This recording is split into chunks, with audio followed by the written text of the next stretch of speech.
Shout out to all the returning subscribers. If you, hey, listen, the saga continues, isn't it?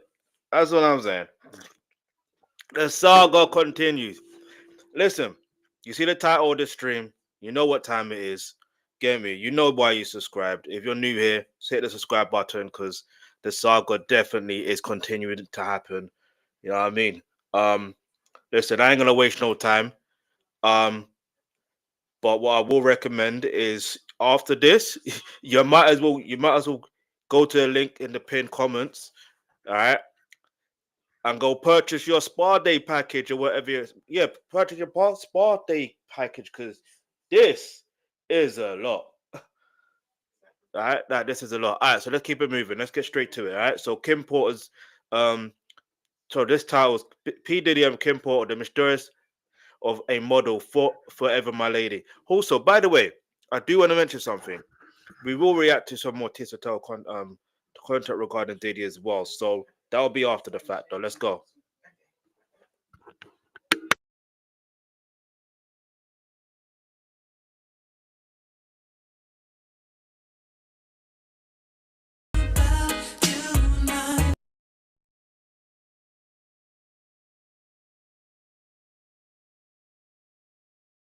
I hope we start right from the beginning, right? Anyway, let's go.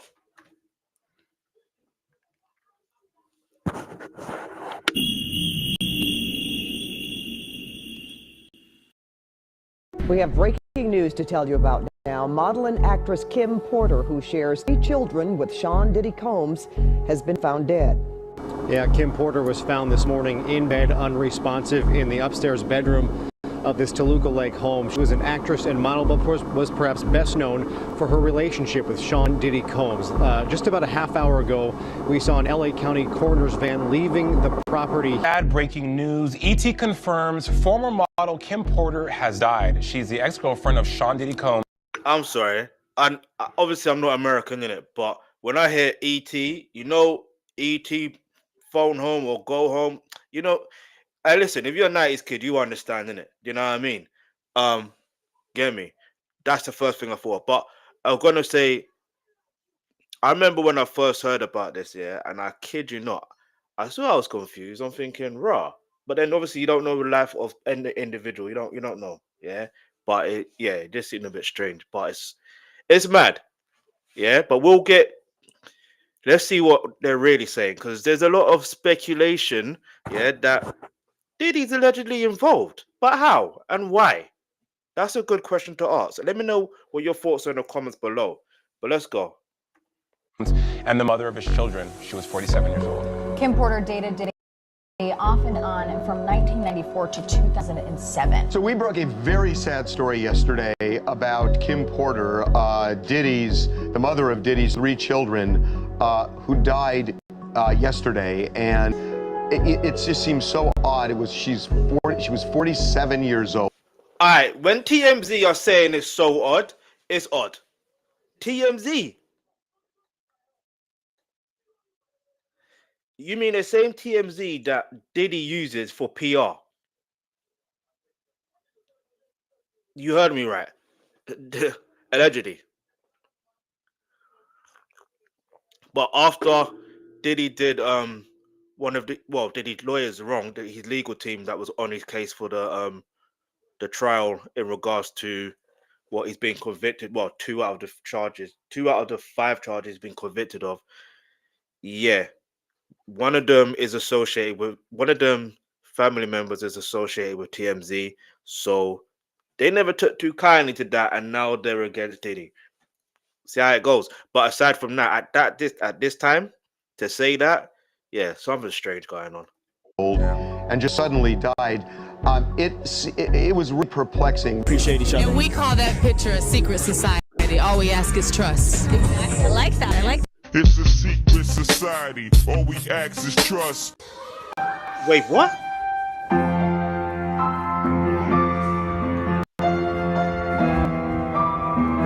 Wait, is that her playing the piano? Bro.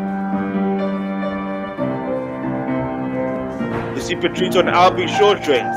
Let me know in the comments below. I don't know.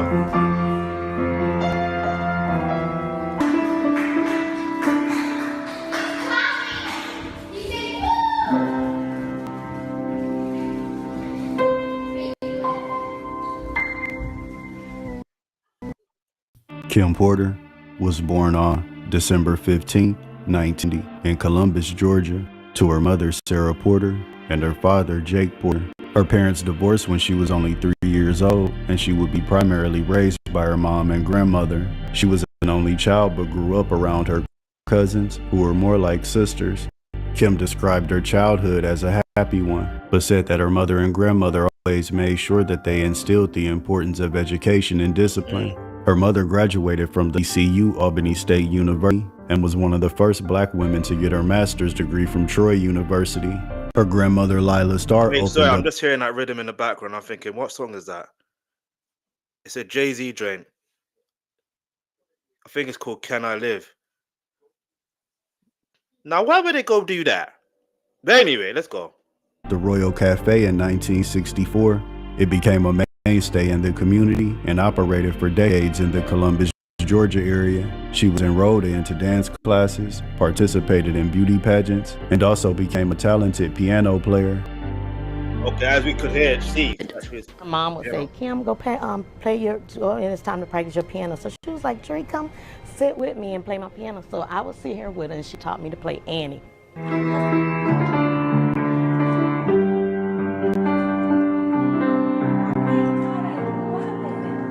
Sing now, sing, do something.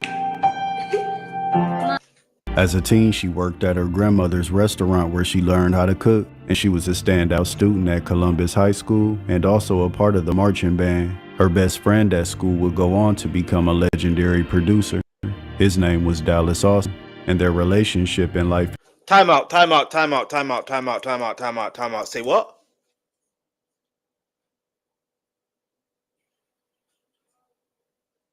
The same Dallas Austin that produced for TLC. No, time out. I didn't know this. Like, raw. Experiences together would later inspire the movie Drumline starring Nick Cannon. Kim would be crowned home. Wait. So you're telling me Drumline, the one with Nick Cannon, yeah? Are you telling me that film is based? Come on, man. You can't say that. You can't. If it's true, it's true, innit? But come on. Homecoming queen. She was a standout student and her teachers spoke very highly of her. One of them even recommended she become a lawyer due to her high intelligence and composure. Kim did consider becoming an attorney, but ultimately she would turn to her first love, modeling. While maintaining a near GPA in high school, she also attended a local modeling school, which would jumpstart her career in the industry. At only 17 years old, she won the Fresh Faces of the South modeling competition in Hilton Head, South Carolina, becoming the first black woman to ever do so.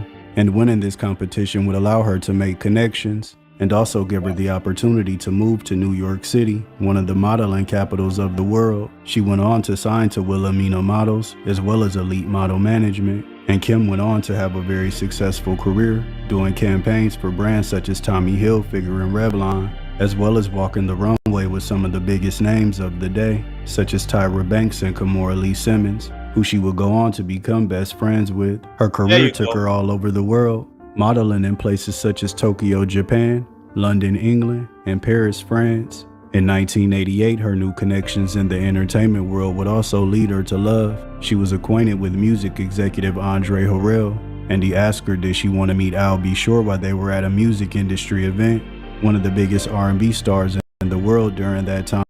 Time out. I swear Gene Dill said Kim Porter, like you saw the reaction I did. I swear Gene Dill said Kim Porter, obviously yes, she traveled to New York, but then the reason why she became a receptionist is because she was initially working with Russell Simmons or something mad like that, and then Russell Simmons put her on to Andre Harrell or something like that. I can't remember the full story, but the way it sounded, like, I don't know, it just sounded mad. I'm like, are you speaking about someone, do you know what I mean, who's not here to speak for their own self like that? Like, come on, man. By the way, if these are the real facts. These are the facts. I don't know. But I feel like with this particular situation, like I feel like now it makes sense to why she's friends with Kimora Lee Simmons. And pay attention to the name Kimora Lee Simmons, yeah? Because I'm telling you, there's going to be a reaction, possibly in regards to Kimora Lee Simmons and her connection to Russell Simmons. Do you understand? Because Russell Simmons had to run out of America and go to, where did he go to? Bali. Come back to America and face the charges, bruv. You know what I'm saying? Anyway, let's go. Thanks to his double platinum album In Effect Mode and his hit single Night and Day.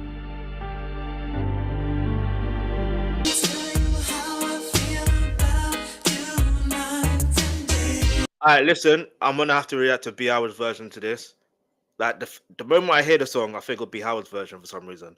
But anyway, let's go. Introduced us. He actually came up to me and he was like, Kim, do you want to meet AlBSure? And I'm like, yeah. And I was, whoa. Now you're hearing out her own mouth. Like, wow. He was nice. He was very genuine and sweet and compassionate. And those are the things that I fell in love with, outside of his good looks. But Kim would spend a lot of time modeling in Milan, Italy, so Al would take a lot of trips overseas to see her. And he also says that this is around the same time that they decided to get married. They were deeply in love, and they showed that love world in AlBSure's Misunderstanding video in 1990.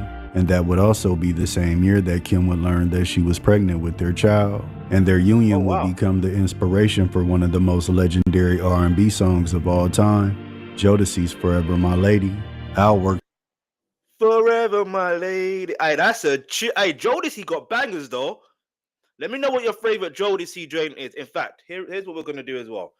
What you're gonna do is you're gonna let me know in the comments below, yeah, what Jodeci album or what Casey and JoJo album I should react to first, because I'm definitely need to react to their dreams.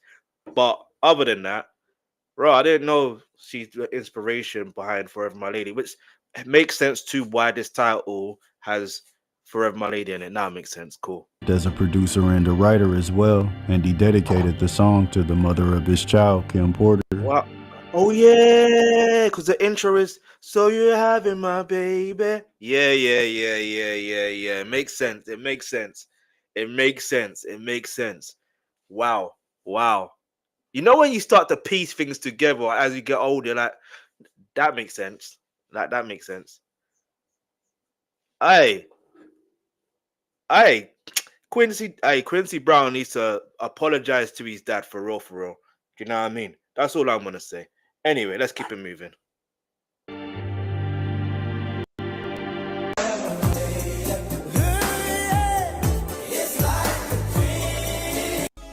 I started to write the song, Forever My Lady, and it was about Kimberly. The song was about Kim. So You Having My Baby, it means so much to me. And I remember they were working on the song and they couldn't come up with the lyrics. And Al looked at me and he was like, "So You're Having My Baby." And I was like, ah! And on June 4th, 1991, the couple would welcome their first child to the world, Quincy Brown, who was named after Al's mentor, prolific music producer Quincy. Stop it.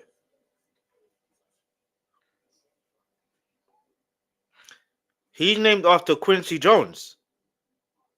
It's funny because what other artist? There was another artist. Okay, ASAP Rocky. Like his real name is Rakim, yeah, which his name is named after the artist Rakim, yeah, the MC Rakim. Like you know what I'm saying? Like one of the greatest MCs to ever do it, yeah. And then like no joke, because the irony of what I'm about to say is next in this. The greatest MC of the current era is obviously Kendrick Lamar. He's also named after I think is it Kendrick? I need to double check. I can't remember. I think it's. I know it's from a R&B band in the 70s or something like that. Do you know what I mean? In fact, I'm gonna see if I can find that right now. I'm sure. Yeah, let me find it because this is mad. If I don't have the right information. Kendrick's, because it's actually not Kendrick. The name is Kendrick's, but not Kendrick. you know what I mean? Anyway, Kendricks.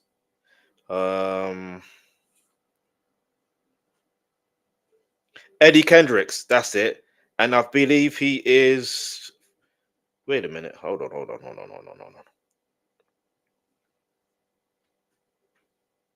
Wait, he didn't. Yeah, he's in the Temptations. Get me. So when you think about it, yeah, it's so interesting how some artists are actually named after other artists or other individuals. That, yeah, it's interesting. Let me know who you're named after. Leave your answer in the comment section below. Sharing is caring. Let's Jones. go. And AlBSure also shares the same birthday with his firstborn son in the early 90s. Wait, what? We can't skip past that. Who was named after Al's mentor, prolific music producer Quincy Jones. And AlBSure also shares the same birthday with his firstborn son. In the early 90s, Kim started Nah, wait. Quincy Brown needs to reconcile with his father right here, right now. How are you sharing the same birthday as your dad, and then you have the cheek to feel like Diddy is your dad? Nah, get out of here. And then, okay, all right, fair enough. Considering circumstances, understandable. But at the same time, it almost feels like I don't have to explain it. It's mad to me. It's like now knowing what he's been arrested and convicted of. Get me? And I don't know. It's mad to me. It's mad. They might as well just reconcile. But anyway, let's keep feel moving. like modeling overseas and trying to be a good mom to a newborn son was way too difficult. A job as a receptionist in New York City, working at the Uptown Records office for. Okay, so that's how and why she got the job. See, Gene Deal needs to stop lying. He's a disgruntled ex-employee. He's not making, I don't know how much money he's making, but he's clearly disgruntled, yeah, and he clearly only cares about money, yeah. Fair enough, bills got to get paid. Do you know what I mean? But what are we doing here? The timeline actually genuinely makes sense. Now, I'm going to say if Andre Arel can confirm this, it does archive footage. Let's see if we can confirm this. Do you know what I mean? Let's see if AlBSure can confirm this. Let's see if Kim Porter can confirm this. Let's see if there's any evidence of this is like a contract saying this is the start date of this reception job by Kim Porter. Not that it really matters, but do you know what I mean? You know how some people like to lie for money. Not saying Gene Deal does, but yeah. Anyway. Andre Harrell and her husband AlBSure was there as a producer working with the label's musical acts. In late 1991, Kim and Al were at the Uptown offices with their newborn son, Quincy. And this would also be the day that Kim would meet the man who she would forever be intertwined with, a young up-and-coming A&R at the label named Sean Combs, back then known as Puff Daddy. The first time he seen her, she was in the studio with Al, and even though he knew that she was in a relationship, it didn't stop him from admiring her beauty and even secretly wishing that she was with him instead. Al had influence in getting Kim a job at Uptown, and Kim became the receptionist. At one point, I was working on Casey and JoJo on one of the soundtracks, and Sean came by the studio. I believe he may have been with his significant other at the time, who was Misa. And I was in the studio with Kimberly, and we had the baby with us at that point, I think, and I was at the mixing board. He walked into the studio, and he looked over, and he saw this really beautiful girl. And she was holding this really beautiful baby. And he said, "Hey, man, I wish I had a beautiful girl like that." I was like, you do? It's Misa. But during this time, AlBSure was a star with a lot more influence and a much bigger name than Puff, because even though it seemed like Kim had the perfect family with her superstar husband and her new baby, cracks would begin to show in her picture-perfect life. He fell victim to the trappings of fame, the celebrity status, the money, and the unlimited amount of women. A lot of times they would come right up to him even if Kim was standing right there, trying to flirt with him and give him their number. The circumstances put a heavy strain on their that's relationship. crazy. No, that's crazy. That's crazy work. What do you mean? That's crazy work. Anyway. And it caused a very toxic dynamic between the two. According to family and friends, they were both very controlling over one another. Al knew that a lot of men wanted Kim as well, so this caused him to be very possessive, wanting to know where Kim was at all times.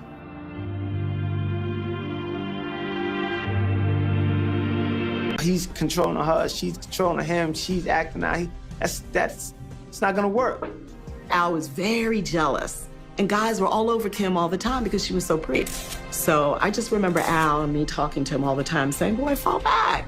You know, she's not going anywhere. But he was very possessive. You would have girls like throwing themselves literally throwing themselves, throwing their panties, giving their numbers in front of me when I'm there, when I'm not there. I'm a very secure person, but that's a lot to have to deal with at all times. Damn, the way she just broke that down. But this is the thing. Even though she's saying she's a very secure person, and obviously it's a lot to deal with, but like, again, you should both, hindsight is 2020, but it's like, for those watching, this is why it's always good to just know that, one, you can't control anyone.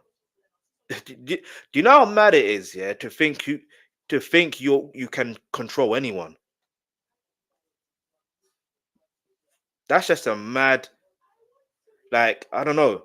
It's mad to even think that you can control someone. I don't know where that mentality comes from. I don't know. Like, do you know what I mean? Even, like, don't get me wrong, I'm not saying that you can't control some aspects of your life but that's in terms of discipline, in terms of how you react to certain things and certain situations.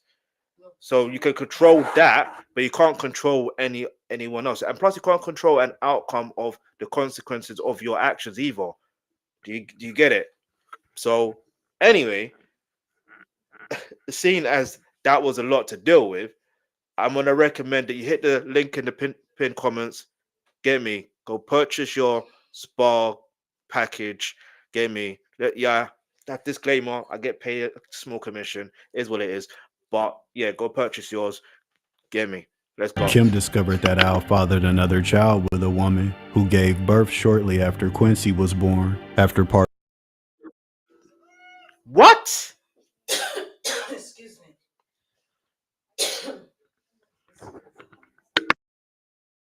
AlBSure. Are you sure? That's on him, bruh. You know what I mean? Some people just do this to themselves, and they got no one else to blame but themselves. So if AlBSure is going to be accountable for his actions and stop doing these stuff, I don't even know what to say. Anyway, let's keep it moving. In ways with AlBSure, Kim would continue to further her career, starring in multiple music videos, such as Heavy D's Nothing But Love For You, D'Angelo's Brown Sugar, and Josie's Fiendin'.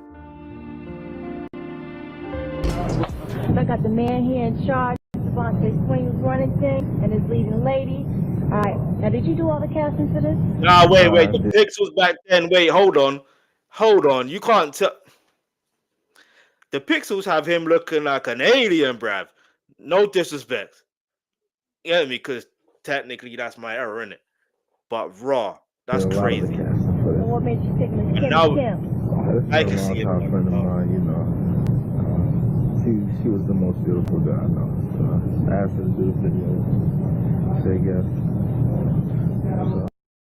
Puff Daddy had his own relationship going on with stylist Misa Hilton, who gave birth to his firstborn son, Justin Combs, on December 30th of 1993. But once that relationship came to an end, he put his sights on getting with Kim Porter.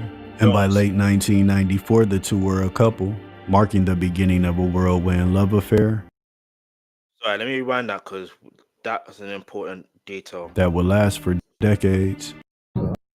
Puffy had his own relationship going on with stylist Meaton, who gave birth to his firstborn son, Justin Combs, on December 30th of 1993. But once that relationship came to an end, he put his sights on getting with Kim Porter. And by late 1994, the two were a couple, marking the beginning of a whirlwind love affair that would last for decades. By this time, Puffy had raised his profile and even had his own bad boy label. It's said that he was fired from Uptown Records by Andre Harrell, but there's also reports that he was simply chosen by one of the biggest kingmakers in the music industry, Clive Davis. Oh, speaking of Clive Davis, hey, yo, you literally can't make this up. Alright, look, I will react to content in regards to, is Clive Davis behind the making of the monster of Diddy or something like that? There's several videos in regards to that, and Clive Davis is linked to a lot of different stuff that I'm going to react to. So make sure you turn on your post notifications, so when I do go live or when I do post a video, you'll be able to watch there and then. Because yeah, I've called out his name several times way before Diddy was arrested, way before there was any raids. Do you know what I'm saying? Way before. Because what always tripped me out is, how are you still... Anyway, I don't even talk about it too tough, innit? Get me? If you're a Whitney Houston fan, you know what I'm talking about. In a private meeting, Puffy convinced Clive to put up the seed money to fund Bad Boy Records and basically erased Andre Harrell as his golden boy and replaced him with Puffy. Kim was there from the label's inception, from the signing of Biggie Smalls and Craig Mack to receiving their first mainstream hit with the platinum-selling single Flavor in Your Ear. And after the release of Biggie's legendary album Ready to Die, Bad Boy would become one of the most prominent record labels in hip-hop, signing future stars like Total, 112, and Mace. Kim also witnessed the deterioration of his friendship with Marion Suge Knight, the CEO of Death Row Records, after Suge's best friend Jake Robles was murdered at an after-party down in Atlanta being held by Jermaine Dupri, and he was allegedly shot and killed by P. Diddy's bodyguard Anthony Wolf Jones. That situation... You see? Now, this is where there's conflicting reports. I don't know the fact because I wasn't there. Gene Dill says it wasn't Anthony Wolf Jones. Yeah? Which, funny, even here, Anthony Wolf Jones looks like Justin Combs, but that's another day for another story. Anyway, basically, because it's mad, because you've seen that baby picture of Justin Combs, and I'm like, and then now seeing this image of Anthony Wolf Jones, and you could, the resemblance is just so uncanny. It is what it is. But anyway, what was I gonna say to you? All right, so basically, Gene Dill has said it was a Jamaican that did it, but then they said he can't remember his name, but he was eventually, do you know what I mean, like unalived by the police. Like, I think he said like years later or whatever the case may be. I can't remember the full thing. So when you think about it, yeah, is Gene Dill... The problem with Gene Dill, yeah, is he's always doing things based on hearsay. Like, oh, I heard this, I heard that. Okay, what did you see with your own two eyes? What did you hear when you were literally there? Do you know what I mean? How did you react? That's what we need to know. But anyway, let's keep it moving though, because this is interesting. Because if Anthony Wolf Jones allegedly did pull the trigger, that's going to be an interesting theory.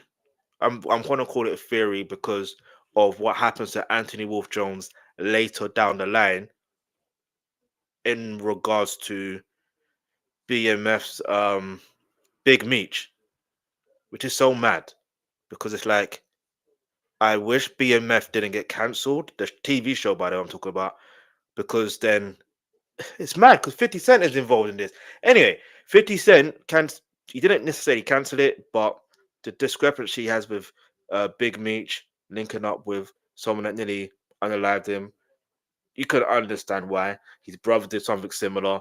I'm talking about Big Meech's brother did something similar. So eventually that is gonna get cancelled one way or the other. But had it not got cancelled and the show was actually doing proper numbers and it was actually good to really watch properly, I guarantee you they would have showed something of this. I think they kind of went into it to a degree towards the last end of the season of it, if I remember correctly, because it seemed like they time jumped, and I think they time jumped to Wolf Jones's incident. I can't remember the full details, but yeah, let's served go. as the catalyst for what would become the East Coast versus West Coast rap wars that boiled over at the 1995 Source Awards. Stop. Timeline. You see, this is why it's good when I react to stuff and I know facts. The fact is that incident that took place with Jake being unfortunately unalived, yeah, that was after the Source Awards. Same year, but literally like at least weeks after, if that. You know why I know it's weeks after? You have to remember, yeah, the Source Awards was held in '95 in August of August of 1995, and yes, this is what's so mad about the timeline. The reason why some people want to say that is the catalyst of the East Coast versus West Coast war, which when you think about it, there wasn't really an East Coast versus West Coast war. You know what I mean? It just so happened that prior to that incident and prior to the Source Awards situation where Suge Knight was basically dissing like Sean Combs or whatever, and it could have meant anyone like Jermaine Dupri, but Puffy said, I'm the record producer he's talking about, so he put it on him. So here's what it is. So I said it to say this. In 1994, the 30th of November 1994, should I say, that's when Tupac was shot 5 times at Quad Studios. All right. So bear that in mind. The situation is he saw Puffy when he went up the elevator. He saw Puffy there. He saw Biggie there. He saw Andre Harrell there. Obviously, Biggie, Andre Harrell. So Biggie, Puffy, Bad Boy Entertainment. That's what that is, right? That's in and Quad Studios is in New York. That's the East Coast. Now, deep this. Tupac was basically, I think the next day after he got shot, he walked out of hospital, but then he had to go to a sentencing hearing. Or no, not the sentencing hearing. He had to basically he had a trial in regards to the case that happened. We won't get to that here, but long story short, he ended up going to jail. And this is where it becomes a lot more interesting. In that jail, in the first jail interview, at the magazine version, he mentions Puffy's name. He mentions what happened, right? Then you have to take into account that's in '95 when that information was out. Yeah, like January, February. No, the interview done in January, but I think the magazine was launched or released or published in January 1995. No, February 1995. Or was it April 1995? I can't remember the full. It might have been April 1995, which makes more sense. But I can't remember for verbatim. But I'm pretty no. Sorry, my bad. It is April 1995.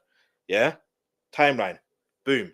Next thing you know, I know it sounds like I'm waffling, but I'll get on. I'll keep it moving. Hang on for a second. So 1995.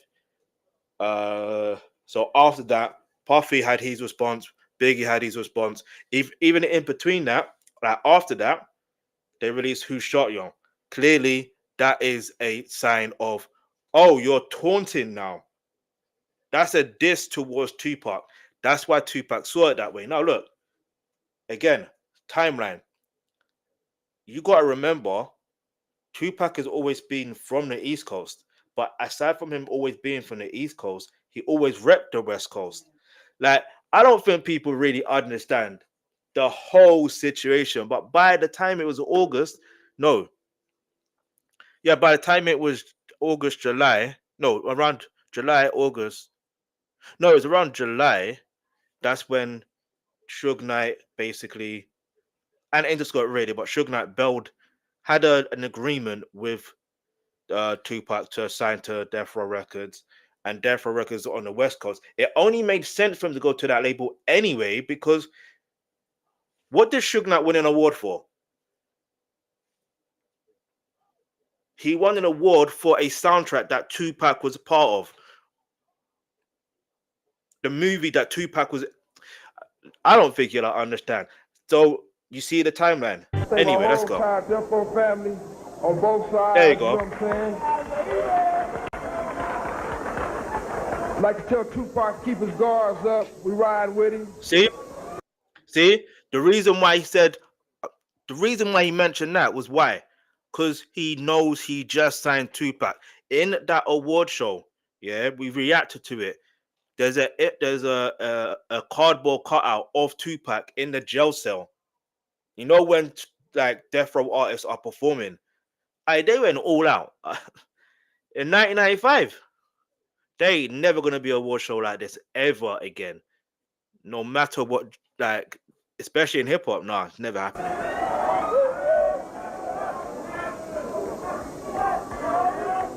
And one other thing I'd like to say, any artists out there want to be an artist and want to stay a star, and don't want to have to worry about the executive producer trying to be all in the video, all in the video, all on the record, dancing. Come to Death Row. Multiple people would lose their lives behind the scenes and publicly due to this East Coast versus West Coast war that would result in two rap legends losing their lives at a young age. On September 13th, 1996, Tupac Shakur was shot multiple times after attending a Mike Tyson fight with Suge Knight. All right, look, timeline again. It was September 7th, 1996, when Tupac was shot at.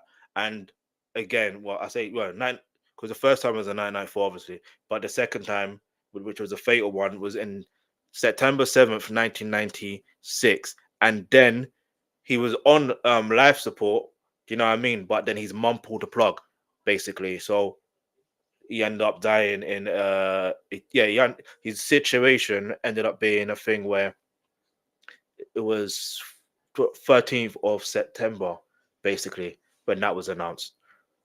Yeah. And that was Friday the 13th, by the way, which is so mad. And then 2 months or 3 months later, he's got an album called The Don Illuminati's 7-Day Theory. Do you know how mad that is?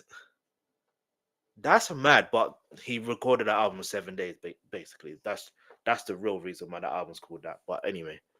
Been rumors that Puffy put out $1 million hit on Tupac.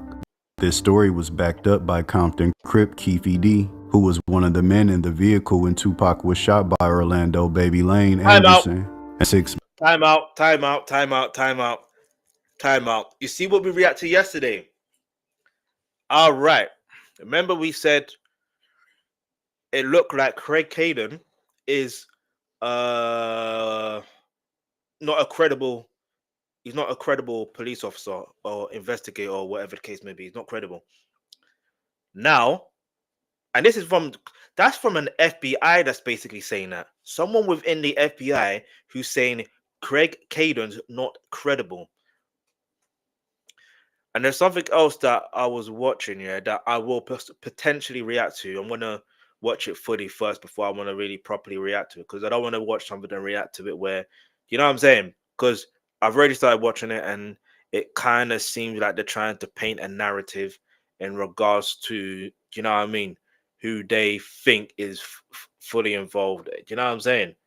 They already got one name, right? But they always paint it as if Suge Knight was involved.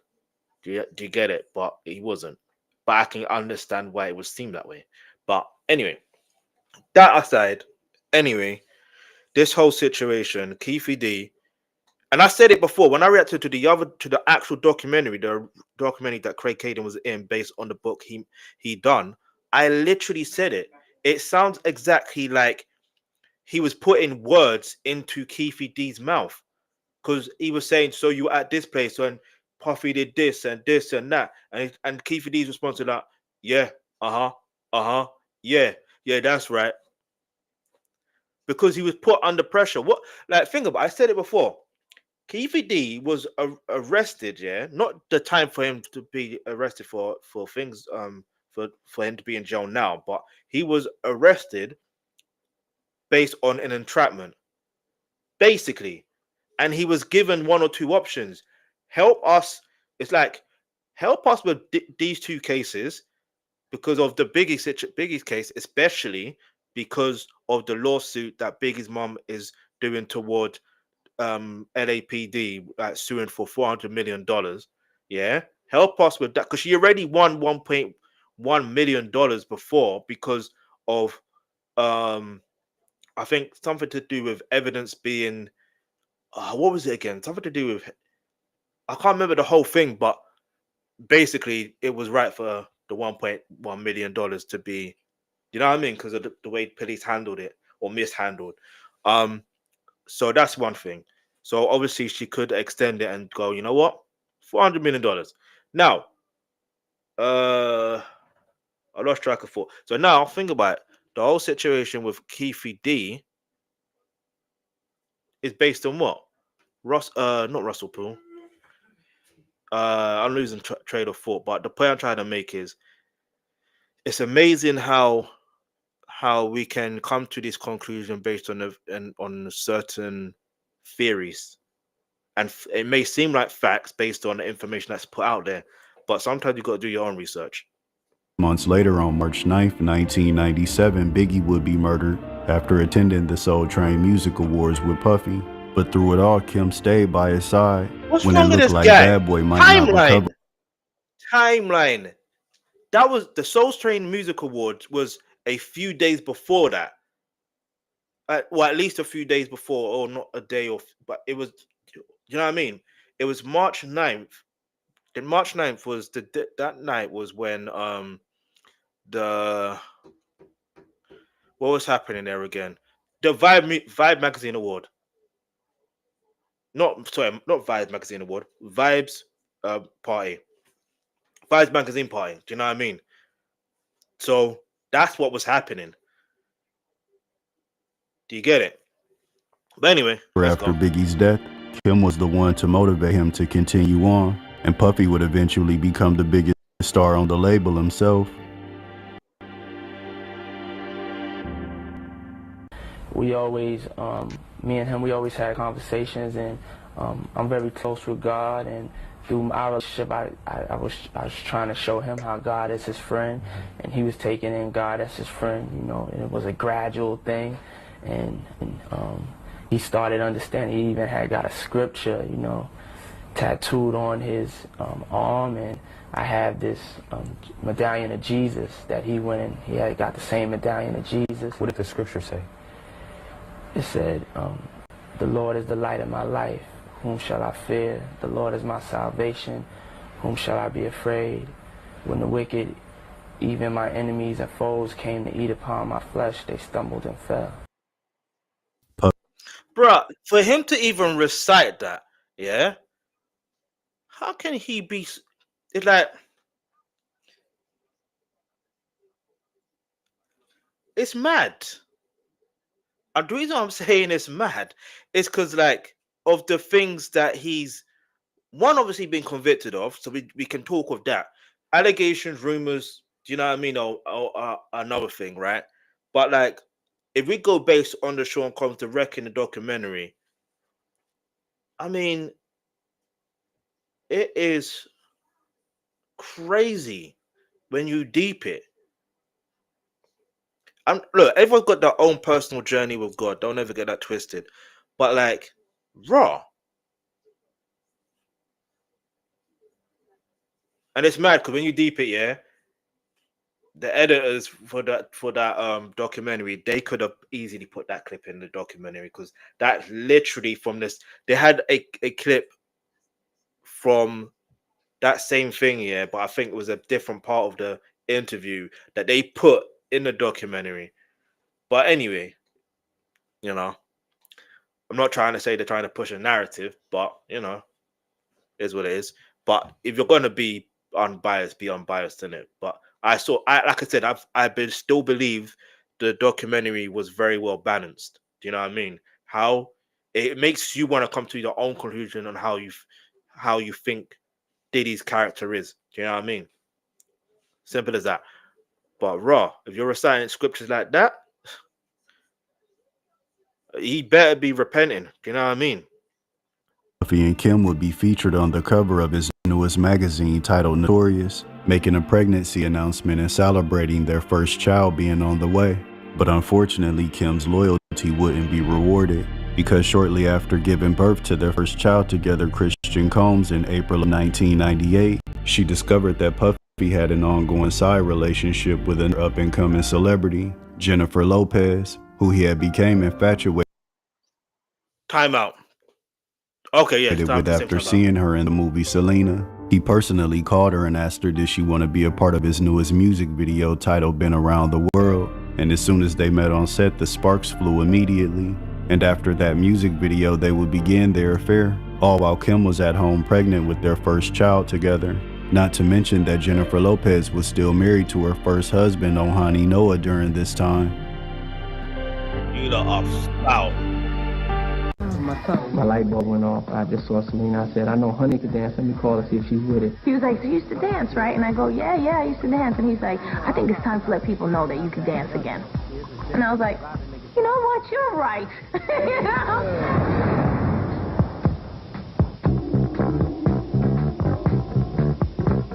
On the video set, the electricity between Puffy and Jennifer was red hot. Talentless Jennifer Lopez. No, I'm joking. I'm joking, people. I'm joking, all right? But let's be real. It is because of their connection why we now call Jennifer Lopez J-Lo. You know what I'm saying? Let's be real. But I nicknamed her. No, you know, I'm not doing that. I'm not doing that. I'm gonna remain mature. But let me remain mature. But hey, listen. If you know, you know. All off me. But neither was in a position to do anything about it. She was married at the time. I was in my own relationship, so I had to have self-control.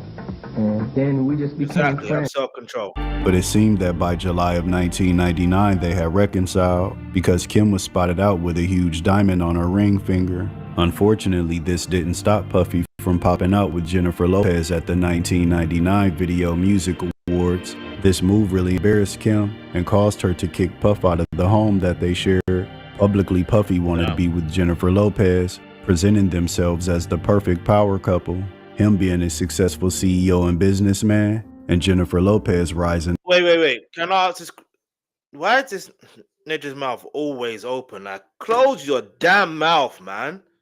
Ain't nobody want to see. Anyway. As a superstar singer and actress, Puffy loved the spotlight and media coverage that he got being with Jennifer Lopez. But privately, he still wanted Kim, or at least he still wanted to control her. Kim would often confide in her best friend, Kimora Lee Simmons, about what she was going through in her relationship with Puffy. The constant fighting and arguing, the confusion of where they really stood, and the public embarrassment from his relationship with J-Lo. Eventually, she decided that she didn't want to be anywhere near her ex, so she left New York City and went back to her home state of Georgia. But even though she relocated, Puffy would still be a part of her life regardless. He would frequently fly down south to see her, to keep an eye on her and make sure she wasn't doing anything that he wouldn't approve of. Puffy and J-Lo were media royalty during this time, but soon they would be in the middle of a violent controversy, because on December 28, 1999, Puffy, along with Jennifer Lopez, his bodyguard Anthony Wolf Jones, along with his newest protege Jamal Shine Barrow, were all partying at Club New York in Manhattan. Puffy bumped into a man named Matthew Scar Allen, a known drug dealer in the area. Words were exchanged and a fight broke out, followed by multiple gunshots, including a woman named Tanya Rubin who was struck in the face. Puffy, J-Lo, and the rest of their entourage ran out of the club into their SUVs. It said that Puffy even tried to bribe his driver while they were on a high-speed chase, telling him that he would pay him a lot of money to say that the gun was his, but the driver refused. Everyone in the vehicle would be arrested and hit with multiple charges, but J-Lo was released almost immediately.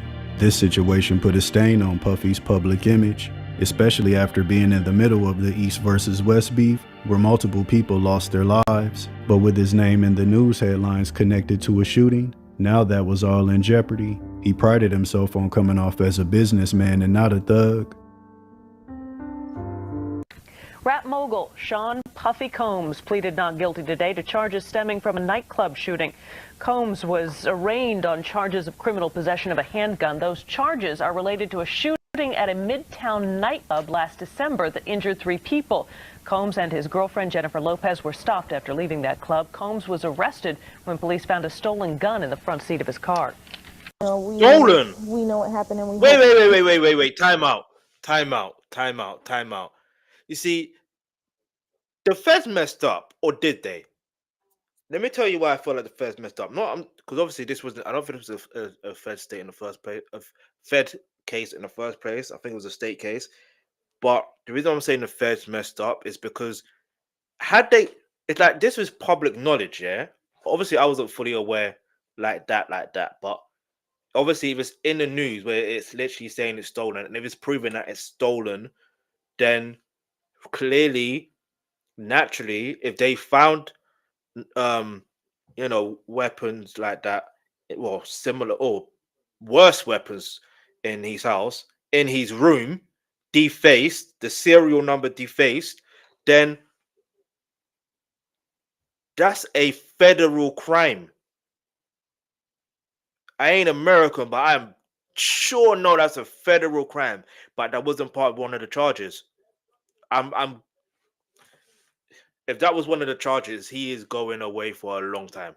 Do you know what I'm saying? But 52 months and some, I say 52 months because obviously it's been extended because of another situation. It is what it is. But anyway, I was gonna say something. Natania Rubens was the only victim in that incident in 1999. There was, I think there was another person as well. But we will react to her interview. Like I said, from Tissa Tells. So don't worry, be patient. I will react to it. There's a lot of content that I will definitely be reacting to. There's genuinely a lot of stuff, and it's mad because it's all in connection to Diddy, which is mad. It's like one thing leads into another, that leads into another, that leads into another. Because it's like I react to these type of situations, and I react to Clive David, but then that goes back to Diddy's situation. Which, do you get it? It's mad. But content is content, isn't it? Anyway, let's keep it moving. And also, I'm going to say something as well. I don't even know what just happened. I'm going to say something. There was the saying that, what's his name? Shine was, Diddy made Shine take the fall. No, that's not the case. He also pulled the trigger, by the way. Him and Sean Combs. Just saying. So he deserved that 10, how many years he did. All right, let's keep it moving. That it all turns out the way it's supposed to. You had to be disturbed by a report in the New York paper yesterday. Yeah. It said an eyewitness along 8th Avenue as your car drove by saw a female hand throwing a gun out of the car. Ridiculous. I don't even You're the want to only female in the car. You don't want to talk about it? Ridiculous. You very confident that Puffy will be found innocent in this trial? Yes, I will. You're going to testify? If they need me. But you haven't been asked I yet. haven't been asked yet, so. It's a difficult time. Despite all the negative publicity, it didn't stop him from popping out with his new woman, J-Lo, at the 42nd Annual Grammy Awards on February 23rd of 2000. This was the award show where Jennifer Lopez wore the infamous dress, which absolutely broke the internet during that time and will be. I think isn't that a Versace dress, if I'm correctly? Because I remember I was watching a different thing. I think shout out to Magnates Media, by the way. Even though I meant to react to the content as well, but it is what it is. Like they mentioned that I think it's Versace, or is it Versace? I can't remember. Who cares? The reason that Google Images was created. Yeah, it's Versace. I never seen nothing like that. It was like the movie. When Puffy showed up, they said the same thing. It was why Google Images in a Versace existed. Dress that defied the laws of physics. Yeah, it's Versace. All right, cool. Of men everywhere. I don't really know how long it took her to get into the dress because I was getting dressed in the other room. But I know it only took me a second to get her out of it.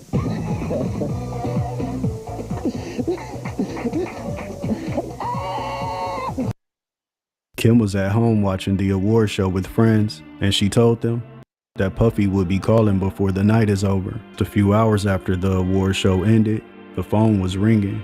But despite Puffy still trying to play both sides, Kim was moving on and had started a new relationship with a man named Shakir Stewart. He was also a music executive. So that was then? Remember I reacted to earlier where I said Shakir, and when I mentioned Shakir Stewart, it was ended up dating Kim Porter. See, timeline. Now, this guy's got the timeline wrong on several occasions. Yeah, so we can't take his word like for bait. We can't. The word I'm looking for. Basically, we can't.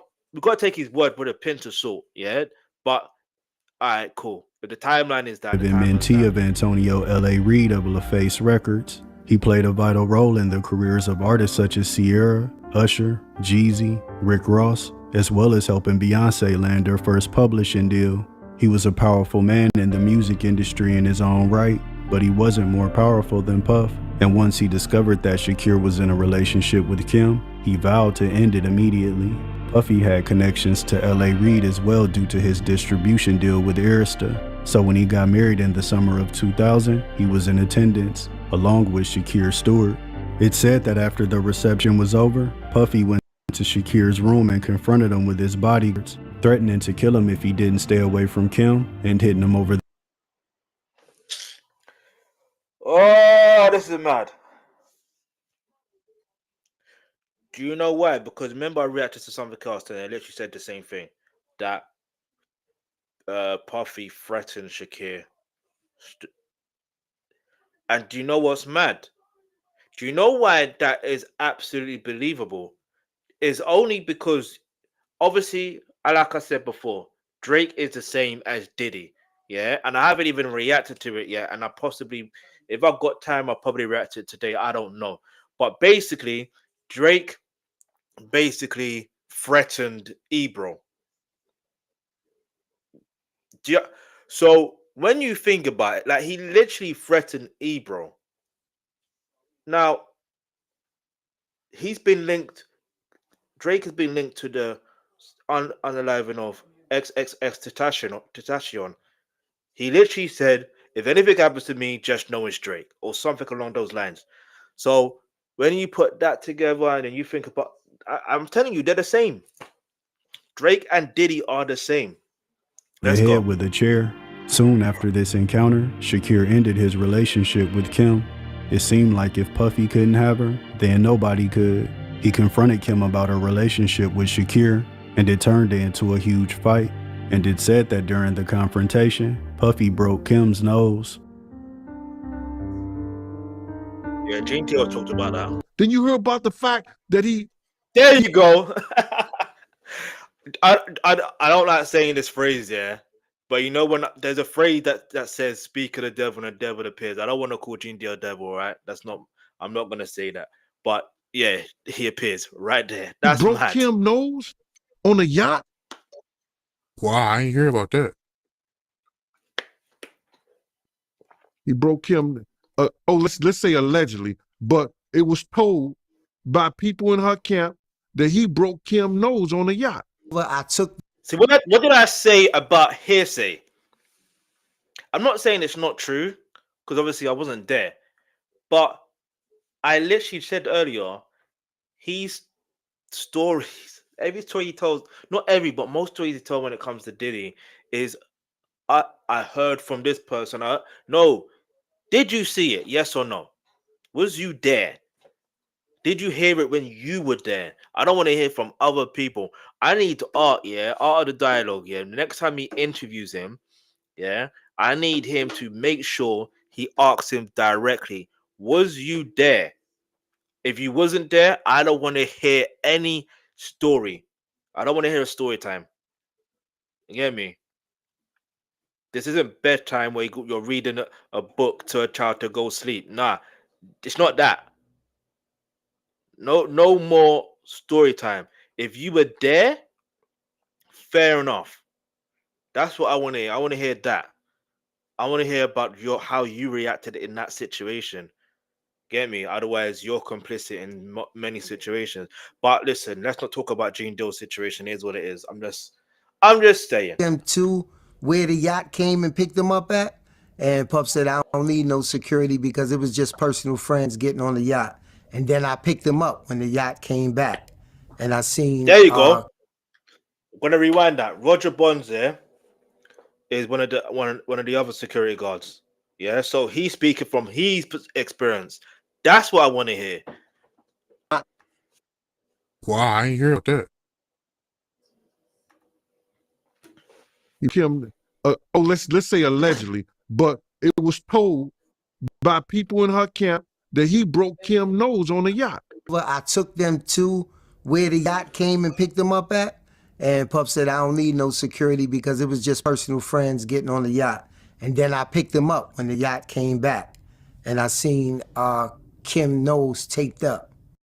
In early 2001, Jennifer Lopez would break up with Puffy, despite the fact that he played a major role in her rise in the music industry, as well as helping her gain a certain level of credibility within the hip-hop community. In March of 2001, Puff, along with his bodyguard Anthony Wolf Jones, would be found innocent in the Club New York shooting, but his protege Shine was seemingly the fall guy and ultimately sentenced to 10 years in prison. The day after Puffy's victory. You see, like I told you, we'll get onto that for another day. Natanya Rubens, she will speak on it, but like she had done an interview. But Shine is not as innocent as some believe. He, like, I get it. I get why some people want to say he's a fool guy, but it wouldn't make sense. You know what I mean?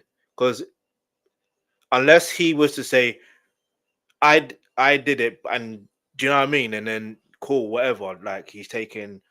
Because there is some cases, yeah, where some people do take the case for someone else. They go to prison for someone else.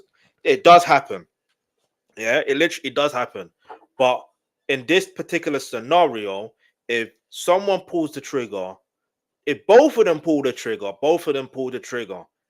Do you understand? Now, he's the bullets from his gun may have not hit Natalia Rubens. It may have hit someone else, or it may have not hit anyone. I'm not. Do you know what I mean? But he still pulled the trigger. You're still causing harm, or what's the word I'm looking for? You're still causing. I don't even know what the word is, but basic. Well, I know what the word is, but the word I'm about to use is very.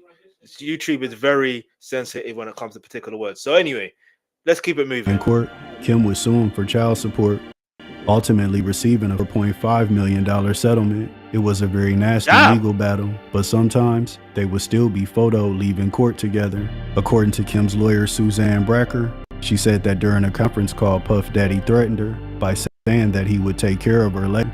After all of the legal issues, Puffy wanted to rebrand himself, so he changed his name to P. Every single time this guy does this, he wants to when he wants to rebrand, rename. Because think about it. Was he before? Oh man, before the all right. So the St. College incident, who's known as Puff Daddy or Puffy, yeah. Then no, it was known as Puff Daddy. Then after the Stout situation, kind of changed his name to Puffy, kind of, but it was still slightly Puff Daddy.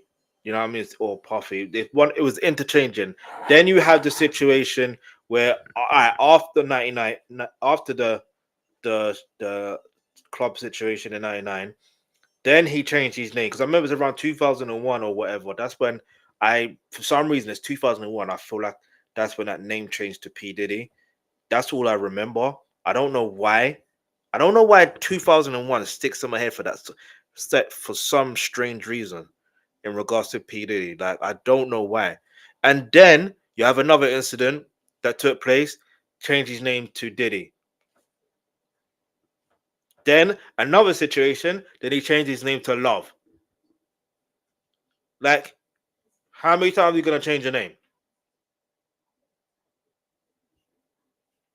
Diddy. He wanted to mark a new era in his career as a CEO and businessman, as well as marking a new era in his relationship with Kim, vowing to become a better man and treating her the right way. He went down to Georgia and begged Kim's mom and grandmother to convince her to give him another chance. She said that he told her, Kimberly, I made a mistake with your mother. We all make mistakes, but you should give him another chance. And to show that he was serious, in 2004, P. Diddy purchased Kim a $6 million home in Alpine, New Jersey that came with 26 bedrooms. Kim stated that after Diddy's trial, she noticed a positive change in him. and it was starting to look like marriage was on the horizon. It seemed like they were finally getting to a place in their relationship where they were truly happy. Kim would often appear next to P. for his Sean John clothing line ads, as well as his fragrance line Unforgivable. She created. I'm not gonna lie, yeah. That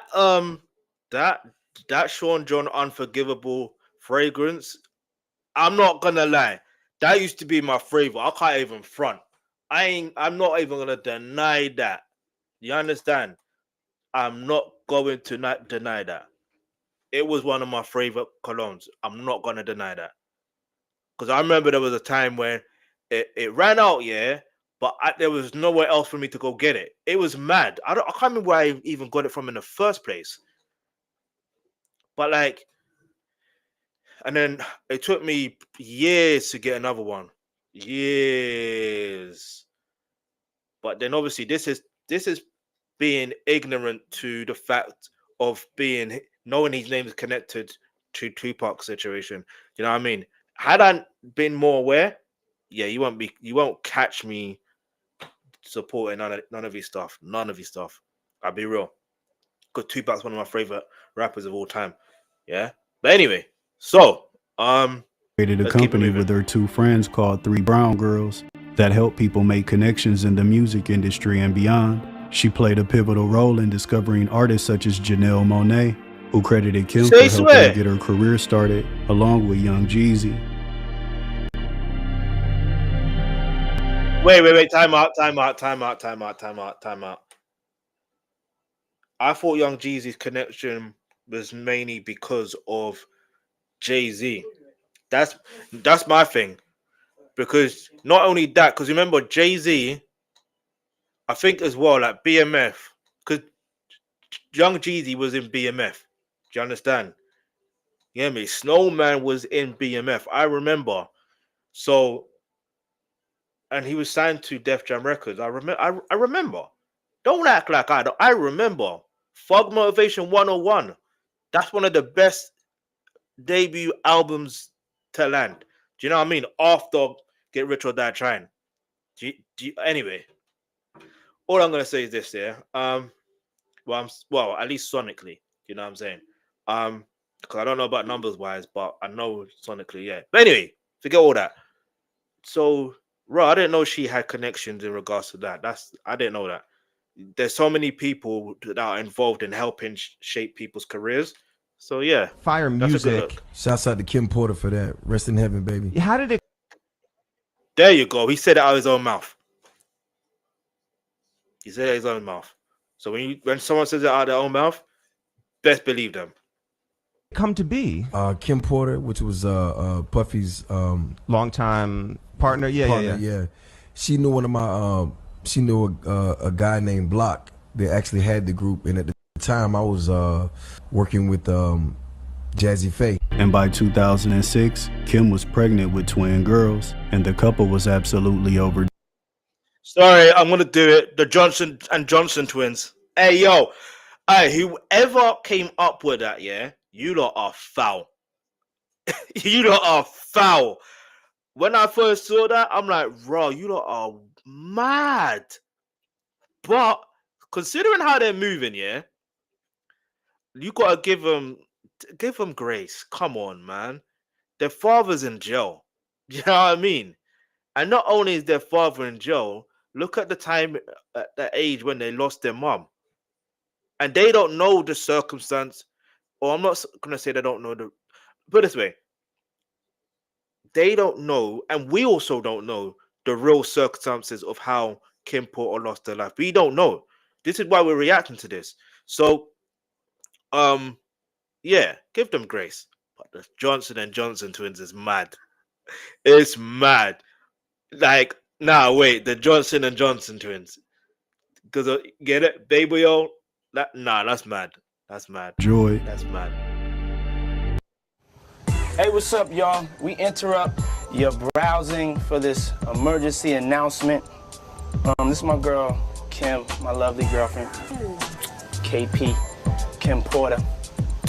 And the other day, y'all, I woke up in the morning and, I was just looking at my girl. She's pregnant right now, as y'all can see. And I was just like staring at her, looking at how beautiful she is. You know, you kind of big. Why are you so big? But not in a way that, you know, she big that would upset her and that. Hey, listen, notice how the MySpace is there at the bottom. Hey, you know what era that is? From like 2007, 2007 onwards. If you know, you know. MySpace, you know, where you had the music. If you go to the music page ones, you have like the on the homepage is literally, I think it was a limited of 3 songs or something like that. Anyway, let's go. I wonder if my MySpace is still up. Give me a second. I'm gonna double check. Let me double check. By the way, my MySpace name is similar to what my name is on Twitter. It's similar to what my name is on YouTube. Just understand that for a moment, all right? No, it's not. Or is it? It must be. I can't remember. Well, I'm gonna double check. It's loading, it's taking its time. It's taking its time. Maybe the server's down, maybe it's not working, I don't know. Maybe I'll go to a different browser. MySpace, you know. Who else used to have MySpace? Let me know in the comments below what was your MySpace name. I can't be the only one that used to have MySpace. Hold on, let me see what. Yeah, I don't think it's working. MySpace.com. Get me, and the first friend you had was Tom. Get me. This is before Facebook, you know, before Twitter, before Instagram, before Snapchat, even before Bebo. Hey, listen, I don't think you're ready. Yeah, I think the server's down. Which kind of makes sense because who the hell is using MySpace nowadays? Like, what year are you living in? Let's go. I'm just saying, like, she looked kind of big for the amount of money she is. And then, so I said, big. Maybe.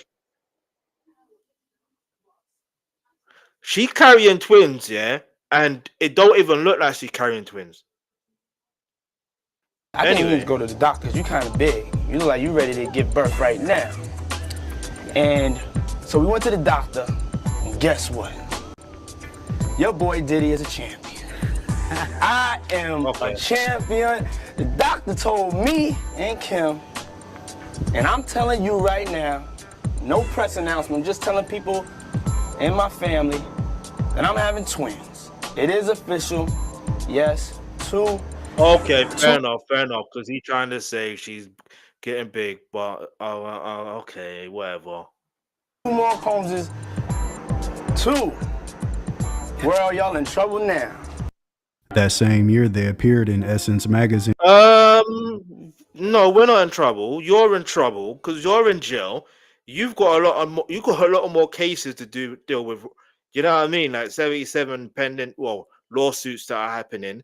Plus, your name is connected to Tupac's situation, and Keith D is in jail right now, and obviously his trials to happen in 2026. No, you're in trouble. Anyway, it was meant to uplift P. Diddy's public image, as well as celebrate his love with Kim Porter and the arrival of their 2 new baby girls. But it would quickly turn sour. After the interviewer asked P. Diddy when was he gonna marry his longtime girlfriend Kim Porter, he responded by saying that he was still working on becoming a better boyfriend and how he wasn't ready to be a husband yet, even though he knew in his heart that Kim deserved to be a wife. She was forced to put on a brave. Yet you have twins, and before that you have a son with the same woman. And you literally begged for her back in your life. Face during the photo shoot, because by this time she was already aware that P. Diddy had fathered another child outside of their relationship, and it was during the same time that she was pregnant with the twins. The other woman's name was Sarah Chapman, and what made this selection interesting by P. Diddy is that she allegedly had romantic ties to his old rival Tupac. No, that is true. It's not even alleged. Sarah Chapman was dealing with Tupac. You know what I mean? At one time. But aside from that, what makes it even more interesting is Sarah Chapman is a friend, not just any friend, a best friend of Kim Porter. Aside from Kim, Kimora Lee Simmons being Kim Porter's best friend, one of her other like best friends is Sarah Chapman. If you know, you know. And this is mad, yeah, but this is and it's magic because you gotta remember, do you blame Diddy in this situation or do you blame who do you blame in this situation? Because Sarah Chapman, yeah, for example, yeah, this is what's so mad. And maybe I've just got morals and ethics. I'm not saying that she doesn't, but I'm just thinking, because there's a pattern. Because Daphne Dre is the same situation. Okay, forget Daphne Dre for a minute. We've heard out of Tupac's mouth that he believes that Puffy is involved in the situation that happened at Quad Studios. He said that out his own mouth. He's said it so many times, yeah, and you're telling me you still want to associate with Diddy at whatever capacity. Nah, you're a mad person. You are a mad person. After the same thing in regards to Marlon Wayne, because he claims to be Tupac's friend, but yeah, he wants to be going to do Diddy parties for 15 years, but yet he never saw nothing. You know what I mean? All right, whatever. Despite the embarrassment of her boyfriend getting another woman pregnant, Kim still tried to work things out.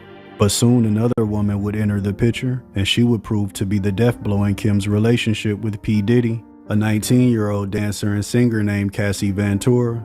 She was discovered by music producer Ryan Leslie, who was also her boyfriend during this time. He stated that when they had a meeting with P. Diddy to sign the contracts, he wasn't paying him any attention and was staring at Cassie the entire time.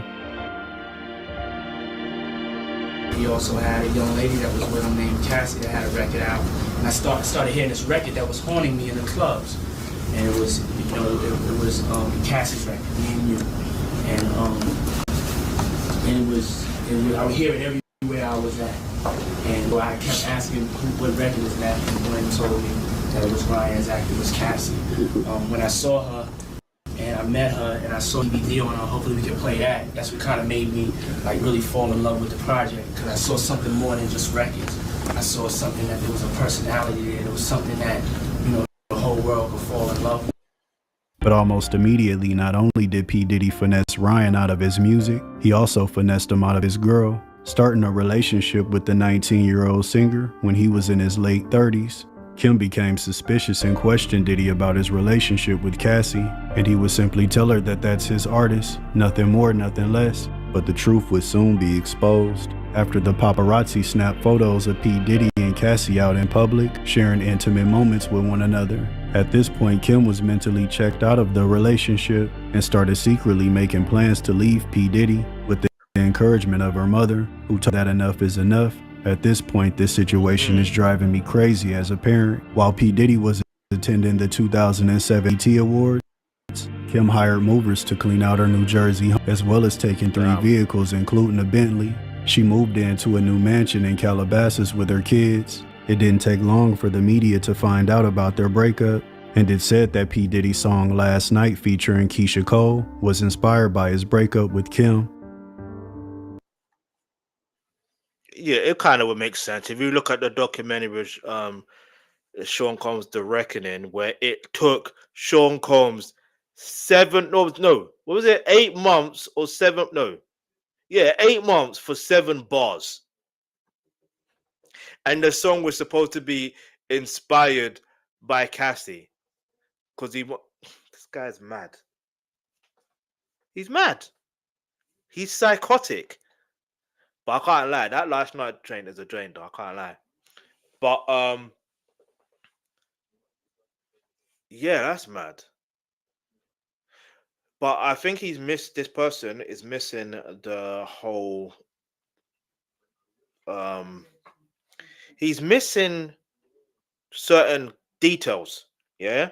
So when I say he's missing certain details, you got to think, yeah. Yes, Cassie was 19 and he was in his 30s, right? And one could argue, well, Cassie, well, it's like, on one hand, yeah, okay, I would prefer Cassie to speak in her own words, but basically, long story short, she was love bombed.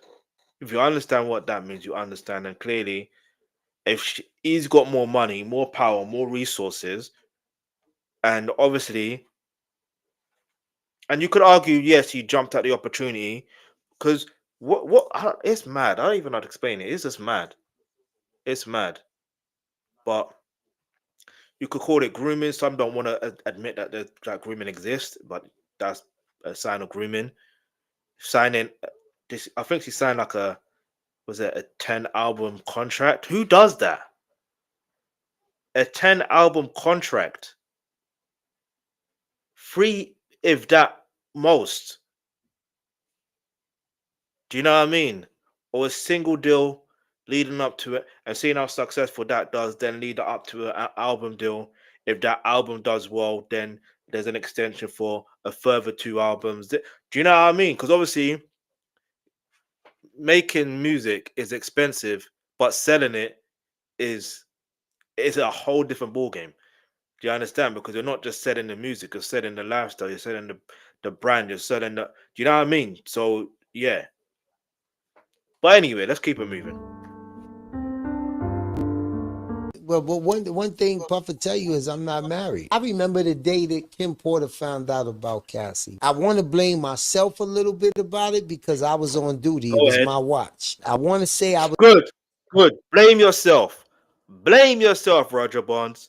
That's what I want to hear. Take accountability. was in Central Park, and at this time it wasn't like it is now. Wasn't no more cameras allowed. That person got a picture. Yo, go get that camera, yo. Yeah. It was that type of thing. Like it was one day that we was in Central Park, and this motherfucker decides that either he want to put his hand in the back of Cassie's pocket, or Cassie want to put her hand in the back of his pocket. Somebody got the picture, and he was like, "Yo, boss," and I'm like, "Oh man," and I couldn't get the camera. Now I gotta go hunt. You know what I'm saying? Oh man. Somehow, some way, Kim seen that picture of I think it might have been in the newspaper the next day or something like that. Kim packed up everything. She packed up the twins. She packed up everything. Nobody knew where the she was at. I tell you, the whole house was empty in a matter of hours.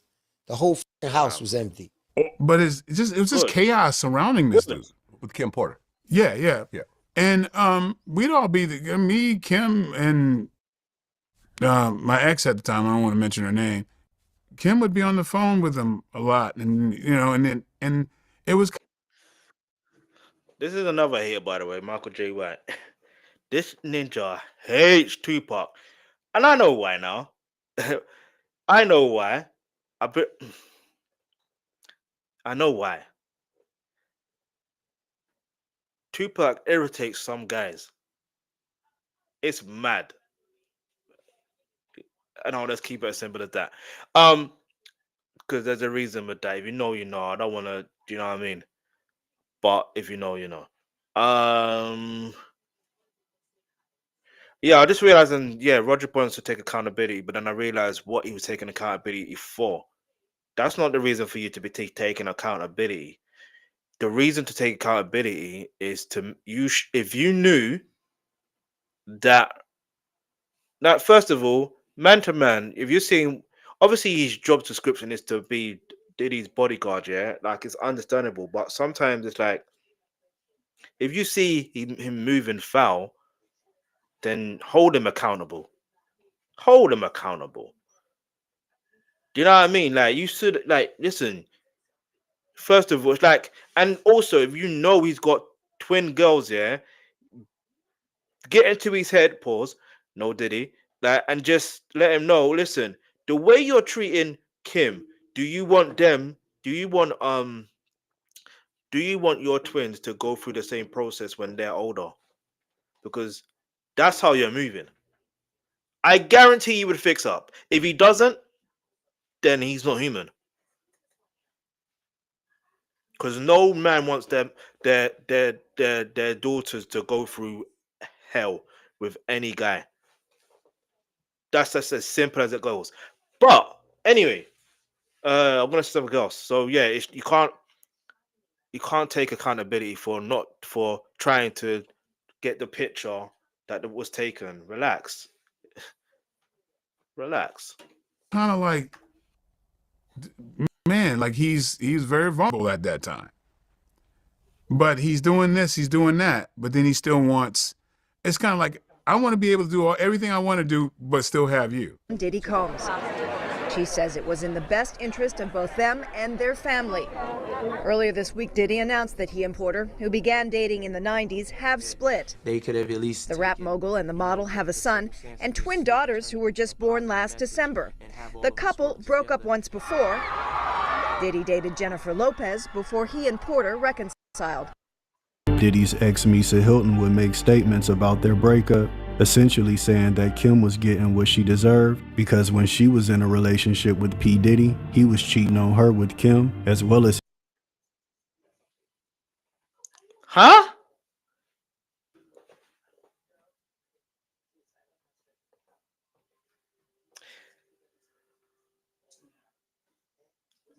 his future baby mama Sarah Chapman. She even referred to the women as her sister wives. Kim would respond by saying that Misa wasn't even on her level. After ending things with Diddy for good, it said that Kim started seeing actor Jackie Long, but after P. Diddy found out about it, he confronted Jackie and allegedly telling him that if he didn't stop messing with Kim, he would kill him. Just all right, that's it. 50 Cent. Someone send this to 50 Cent. 50 Cent. Curtis Jackson. Or should I say like Cameron? Curtis. How much did the mob sell? No, joking. If you know, you know. Anyway, basically, long story short, Jackie Long has worked with 50 Cent. And now I was just thinking to myself, raw, they didn't dive too deep into the whole Kim Porter situation and certain other things that certain other lives that are lost and ones that nearly were lost. They didn't really dive too deep into that in the documentary when the show comes to reckoning. So it's got me thinking there has to be a part 2. And if a part 2 happens, they have to talk about Kim Porter because they didn't even speak on it too tough. Shakir's name, was his name even mentioned? I don't think so. I don't even think Chris Lighty's name is mentioned enough either. Because but if Jackie Long has had that experience, 50 Cent has to do a documentary. He has to. Because to put Jackie Long in a documentary and for him to mention that, yeah, he ain't acting. He may be an actor, but he's not going to be acting to tell the truth on that. Do you know what I mean? But like he did to Shakir Stewart years earlier, who would later be found dead in his hotel room in 2008 under suspicious circumstances. For the next decade, Cassie held the title that Kim held for so many years as Diddy's girlfriend or main woman. Reports say behind the scenes the two women had a very bitter feud, but were able to come off as cordial at times in front of the cameras. Under Diddy, Cassie was able to live a life that she had never seen before, taking private jets all over the world, unlimited wealth, and everything being done to excess. But there was also a dark side to the glitz and glamour, a side that Kim Porter was all too familiar with. And despite the fact that the two women didn't get along, it said that in early 2018 they had a heart-to-heart conversation, with Kim telling Cassie that she needed to get away from Diddy before it was too late, before she was completely engulfed by his world. And not too long after that conversation, in October of 2018, Cassie would announce that her and Diddy had broken up. Let's move on to some relationship news. This one is surprising for some. Diddy and his longtime girlfriend, Cassie, have broken up. If you go to his feed, you remember that he would have lots of photos of Cassie on that feed.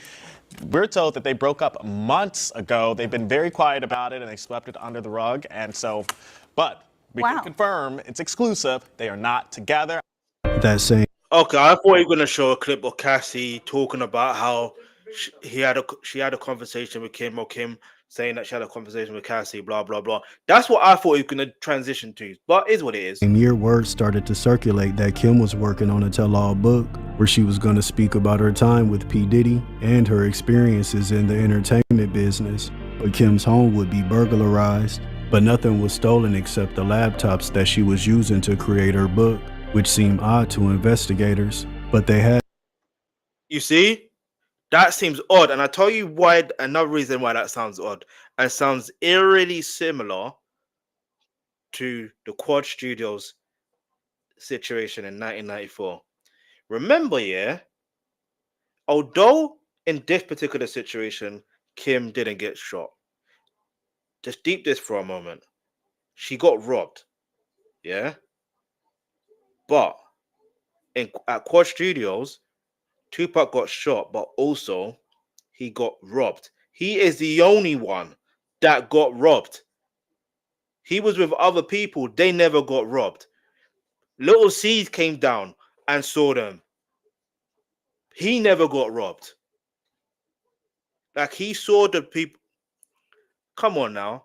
So he just like put his hands up and just back to where and got back in the studio or whatever the case is.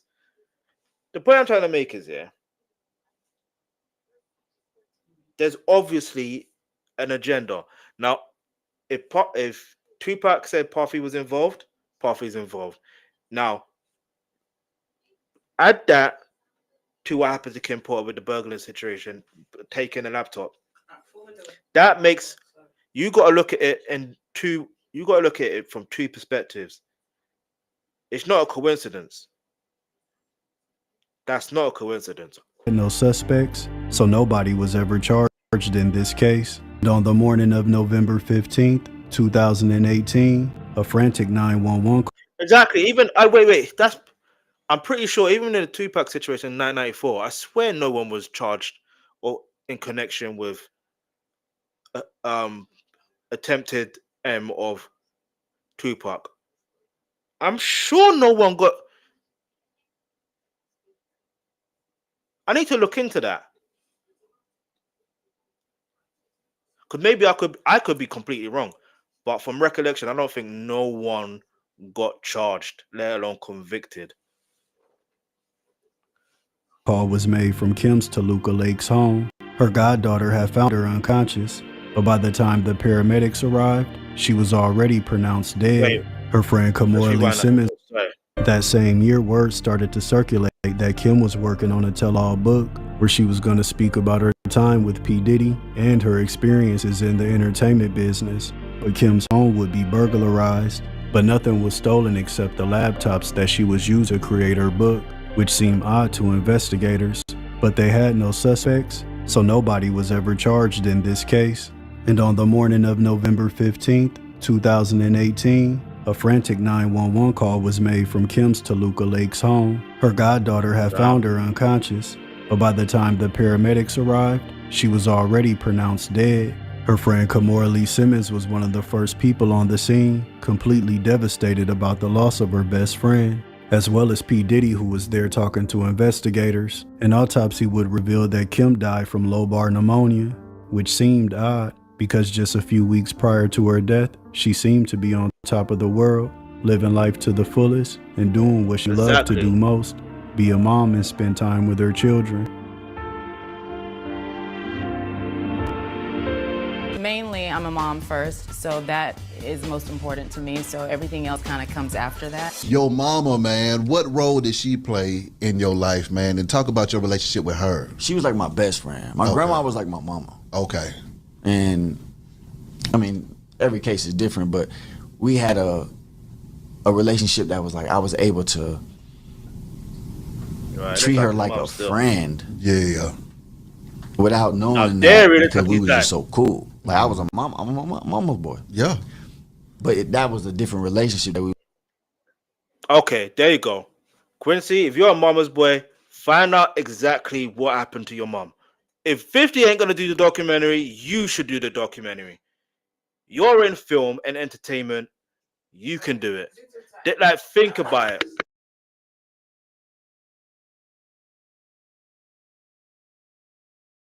Was able to develop because so with the balance of my grandma, it was almost like I had two moms. So for the people who knew her death hit them extremely hard. Kim's passing shocked the entertainment world, and when her funeral was held in her hometown of Columbus, Georgia, Mary J. Blige gave a eulogy where she talked about how Kim did her best to protect her from the darkness of the music industry.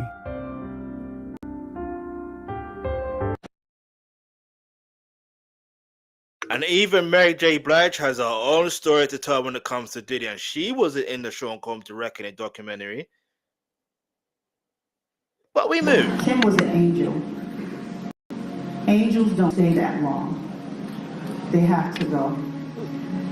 And Kim, I just want to say I thank you for. I didn't know you like all your girlfriends were up here speaking just now. But the most beautiful part, I got to know her. And that's when she became my friend. She was protective over me. She asked me, was I ready? She was like, Mom, are you ready for this? You ready? Like, she made me question myself a lot. And I think about those questions now that she asked me now that I'm in the situation that I'm in. Kim was always a protector. She protected me. And every time I saw her, I just felt like I was seeing my grandmother. Somebody was just that much love. And P. Diddy would be photos sitting next to Kim's casket hours after the service was already over, almost as if he was having one last conversation with the woman that he had spent so many years with. I'm not gonna lie, yeah, that photo right there looks very scary. Because why is he looking like that, bruh? He doesn't even look distraught. He just looks... Okay, maybe I'm judging, but... Yeah. It's like he knows what he's done. You know that look? Anyway. He would also take to social media and make numerous posts and videos about how much Kim meant to him and about how hard it was going to be to carry on without her, especially with the kids. But some people believe that Diddy's public mourning came off phony and staged, almost like it was really just an attempt to cover up what really happened, especially after more information began to leak in the aftermath of her passing. Information such as her going to see P. Diddy's personal physician shortly before she died, or the fact that the autopsy initially labeled her death as undetermined and later changed it to pneumonia, even though it was reported that blood was found on her pillows and on the bedroom floor. P. Diddy's former bodyguard, What? Hey, yo. Dill would do an interview with The Art of Dialogue, where he stated that Diddy purchased Kim's gold-plated casket 2 months before she actually passed away. Internet. If Gene Dill, hear me out. If Gene Dill can prove that, Fez, yeah? If he can actually, because clearly there's going to have to be receipts. Clearly. In the words of Whitney Houston, show me the receipts. Yeah? Now, but 2 months before, I thought I heard everything that I had to hear from Gene Dill, but 2 months before, and obviously I can't take everything he says serious, if I'm honest, but like, again, that's what I'm saying, receipts, but that's mad. Rumors ran wild with the belief that P. Diddy had something to do with Kim's death, but no charges were ever brought against him. There had been stories about Diddy in the entertainment industry for years and his wild behavior behind the scenes, but nothing could ever stick.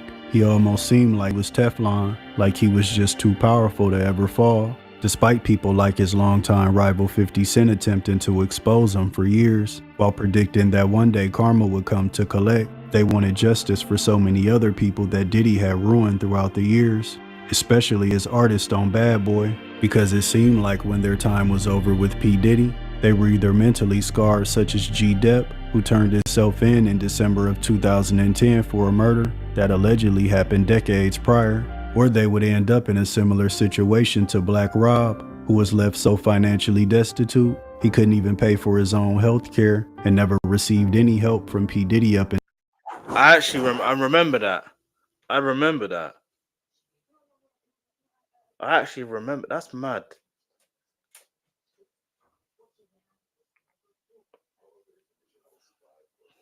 Until the day that he died. Another common theme for former Bad Boy artists is their search for God after them being under Diddy's umbrella. The first artist ever signed to the label, Craig Mack, would join a religious group in South Carolina that some people referred to as a cult. Rapper Mace would famously leave the label in 1999 at the height of his career, He was one of the hottest rappers in the game, but decided to walk away, citing that he could no longer take the evil that came along with the music industry. Diddy's former protege Shine would also turn to religion. After he was sentenced to 10 years in prison for the Club New York shooting, he would convert to Judaism, not to mention the rapper Loon becoming a Muslim after his time on the label, or they would end up as an eternal symbol for the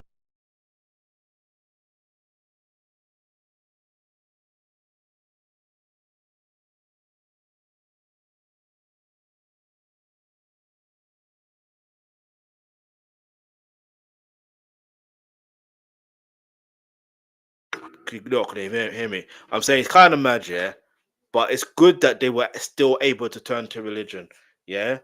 Um, yeah, that's all I can say on that part. Because sometimes you go through certain journey in your life, and it's like, yeah, your path leads you to God.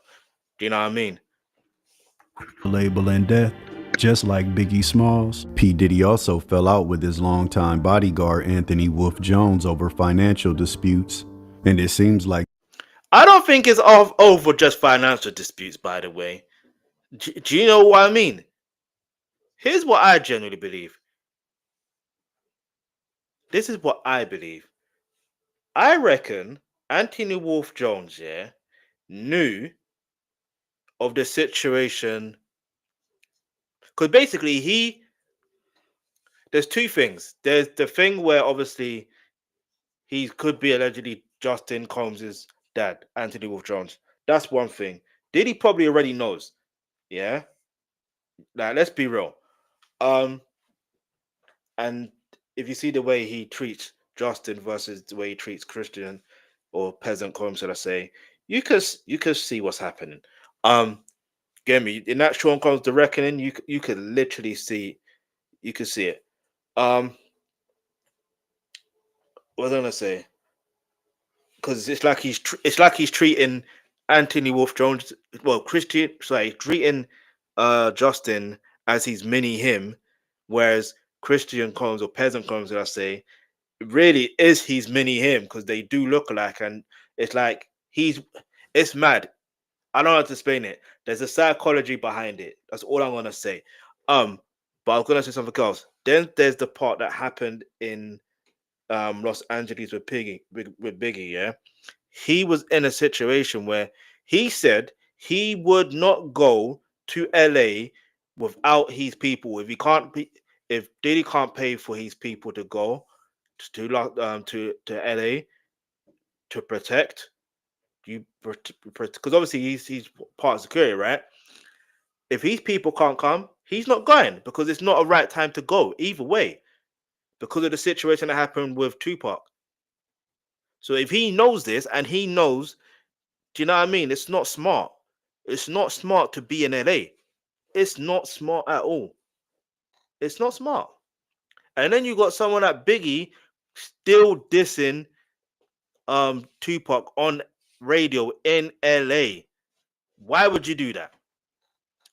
Why would you do that? Anyway. they never reconciled before Wolf was murdered in a shooting down in Atlanta in 2003. In May of 2024, By the way, and that shooting that happened with Anthony Wolf Jones, like I said, BMF connected. Now it makes you wonder. This is now making me wonder, because Anthony Wolf Jones knows so much information. Did he order a hit on Anthony Wolf Jones? Did he? Leave your answer in the comment section below. I would like to know, because it's plausible. It's literally plausible, because if he knows that much information, and also not just that, he literally beat the charge. Did he also beat the charge? I think Anthony Wolf Jones also beat the charge in the 1999 shooting as well. But either way, he knows a lot of information. Let's deep that for a moment. Anyway. Diddy's empire would begin to fall after video footage surfaced of him viciously attacking his former girlfriend, Cassie, while they were staying. No, stop. Timeline. So, In November of 2023, that's when the lawsuit happened. The civil lawsuit happened. No, yeah, a civil lawsuit. Cassie put out, and Diddy settled for like $20 to $30 million. Aside from that, even before then, Diddy was going around in the UK, especially London. I remember this, yeah. When I say I remember this, it was mad because he was literally going at, like, he brought Shine up on stage. I remember he was in he had like a dressing room with gigs. Do you know what I mean? I'm not talking about the football or the athlete gigs. I'm talking about gigs, the UK rapper gigs, the one that's got their national anthem gigs. I'm talking about that gigs. If you're talking the hardest gigs, better pop up as an artist. Harder than that, man. Alright, let me not sing the national anthem. But anyway, so I got I got the national anthem in my head. I need to calm down. All right, so that aside, yeah, what I'm trying to tell you is every single time you think about it, yeah, there was another situation. I think it was just before then. He was handing out he was giving back the was it the masters or the publishing? I think it's one of the two to his artists. Aubrey O'Day was smart. She never signed the NDA. She never signed the non-disclosure agreement. But other artists did. So they couldn't talk about it. And at a Los Angeles hotel in 2016. And then also, by the way, I said in that civil law, I meant to say with that civil lawsuit, I remember when it happened. I remember in one video I left a comment saying, based on everything that I was hearing in the lawsuit, I said, this is about to open Pandora's box. I didn't know it was going to open Pandora's box this much, that it can't be closed, it can't be locked. Do you know what I mean? Pandora's box is broken. It can't be fixed. Get me? Let's go. It said that he paid his former girlfriend Cassie $30 million to keep quiet about their relationship, as well as making sure. Time out. It was a civil lawsuit. That's not how a civil lawsuit actually works, all right? So a civil lawsuit doesn't mean if you pay money that that person can't talk or whatever the case may be. A civil lawsuit, how it normally works is, yes, there's a settlement, but he settled within 24 hours. But it's a case of, it doesn't mean, and it depends on how it works, because in some cases they are allowed to file or a criminal charge, or they are allowed to testify in a criminal charge, or testify in a if someone else brings up if someone else files a criminal charge, if that makes sense, they're allowed to testify. You understand? So I don't think people understand what it means. Also, the civil lawsuit in regards to that, it doesn't mean that they can't testify in a federal case. Look, Sean Combs' situation ended up being a federal case. Do you understand? And even before then, yeah, I remember Diddy was trying to say he didn't do anything, blah blah blah. They're trying to say, do you know what I mean? Yeah. Then when that video dropped, there you go. But that video dropped like months after. It was after the raid, if I remember. It was after the raid, like the next year. And the raid was in March 2020. Yeah, the raid was in March 2024. And I believe the video came out in I think it might have been May or June 2024. Do you know what I mean? Then he did that weak apology video where he wants to act like he's sorry, but he's not sorry. Do you know what I mean? For the hotel video footage never seen the light of day, but now it was on the internet for the entire world to see. Diddy would come under investigation by the FBI and would ultimately be hit with a federal RICO charge. He was arrested in September of 2024, and now the man who has spent so many years fronting in the glory of the spotlight now had the spotlight on him reasons he never could have imagined. The entire world watching his kingdom collapse. His circus with around-the-clock coverage, and his former girlfriend Cassie will be the star witness for the prosecution, going into explicit details about the things that she dealt with during her time with P. Diddy. His RICO case also reignited interest in Kim Porter's passing, because how her and Cassie's story is so parallel to one another.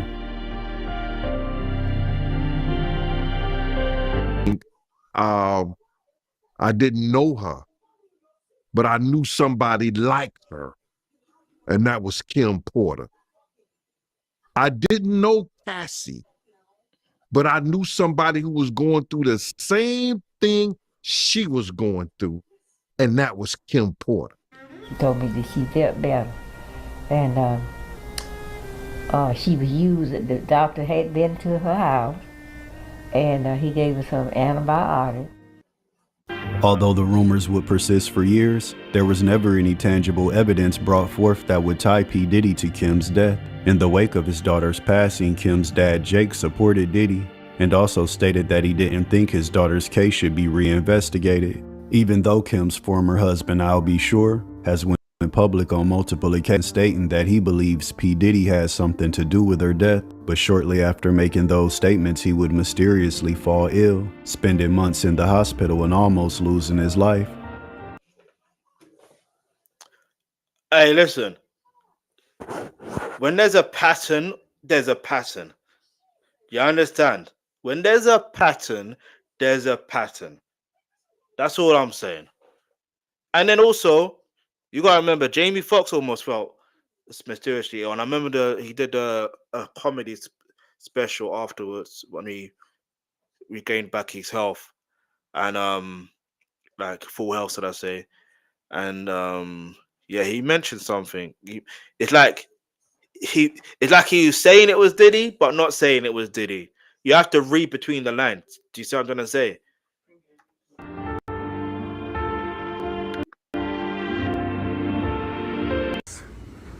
Me talking about situations for over more than a decade and a half, and then all of a sudden everybody woke up like, whoa, yo,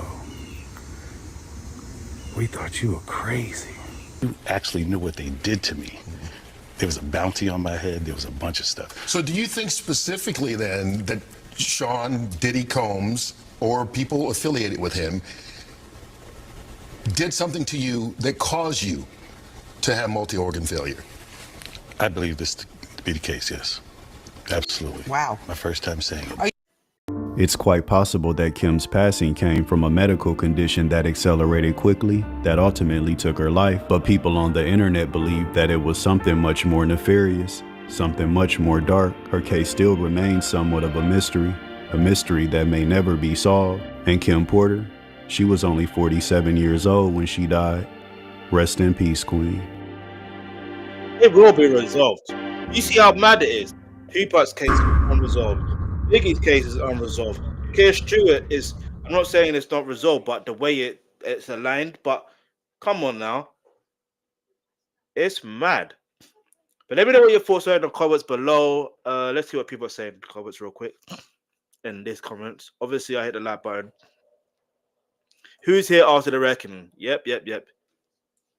He had something to do with everyone. Anyway.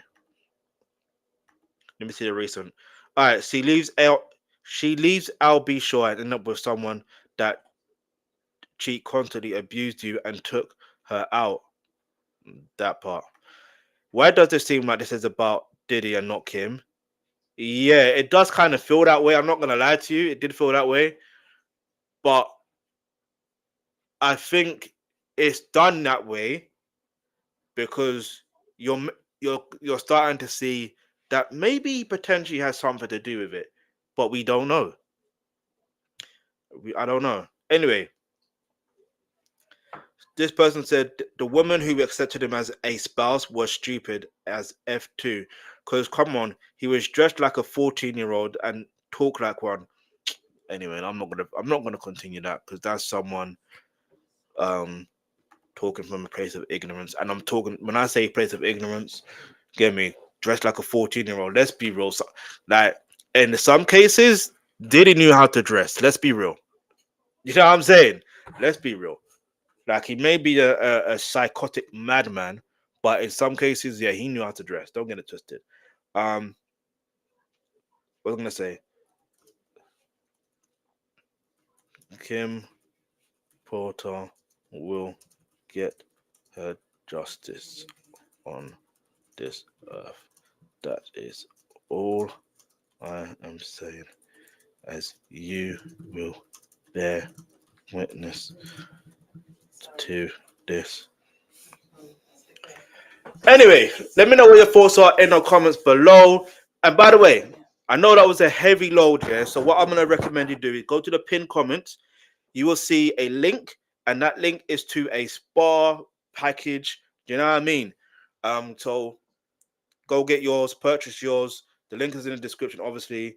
And obviously, if you go to the link, guess what happens? You can actually see the reviews, and you can decide there and then.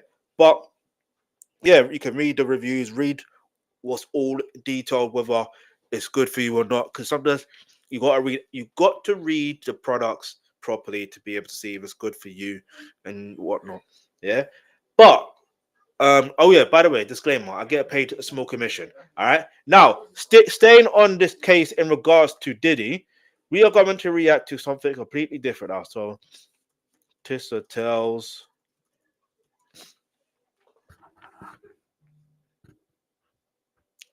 All right, so Diddy's blackmail scheme exposed. The insider interview. Oh, what's going on here then? When you get 16, you're good to go. I'm good to go. In another lawsuit against embattled rapper Sean Combs, a woman claims that she was lured into traveling to an exclusive Diddy party through a radio contest, only to be assaulted and wake up in the hospital. Oh my God, you guys, is this the end of Diddy's reign of terror? Marty Schulman was caught undercover on camera, telling us everything that Diddy did. People are saying the feds RICO more charges, but not for the reason you think. You guys, this is I think it's exclusive from O'Keefe Undercover. Happy birthday to you. Pause. French Montana, how you allowing? No. French. Happy birthday to you. Thank you. This is a special birthday to you. Woo! Happy birthday to you. Woo! Happy birthday. It's fabulous. The only nigga that got the name that I want. We have the video. We're going to play it for you. But before we even get into Diddy, we need to talk about who is making this. Time out. You see that clip here? I remember when 50 Cent was basically saying Diddy is suspect, yeah. He's like, get me about trying to take him shopping, yeah. And then when that interview dropped, yeah, when it came to Fabulous and Jadakiss being there, yeah, at Drink Champs, and then you see Diddy acting super highly sus. And by the way, let's be real. If one wants to be that way, that's on them, that's their life, whatever. But when you hide it from someone or hide it, not just that, when you hide it and then you're being abusive to women, allegedly, we can't really say allegedly because it's on camera, but like, do you know what I'm saying? You start to realize there's, anyway, I'm not gonna say too tough, but anyway, yeah, like everyone else started to see, oh, 50 Cent was right. 50 Cent was right. Claim.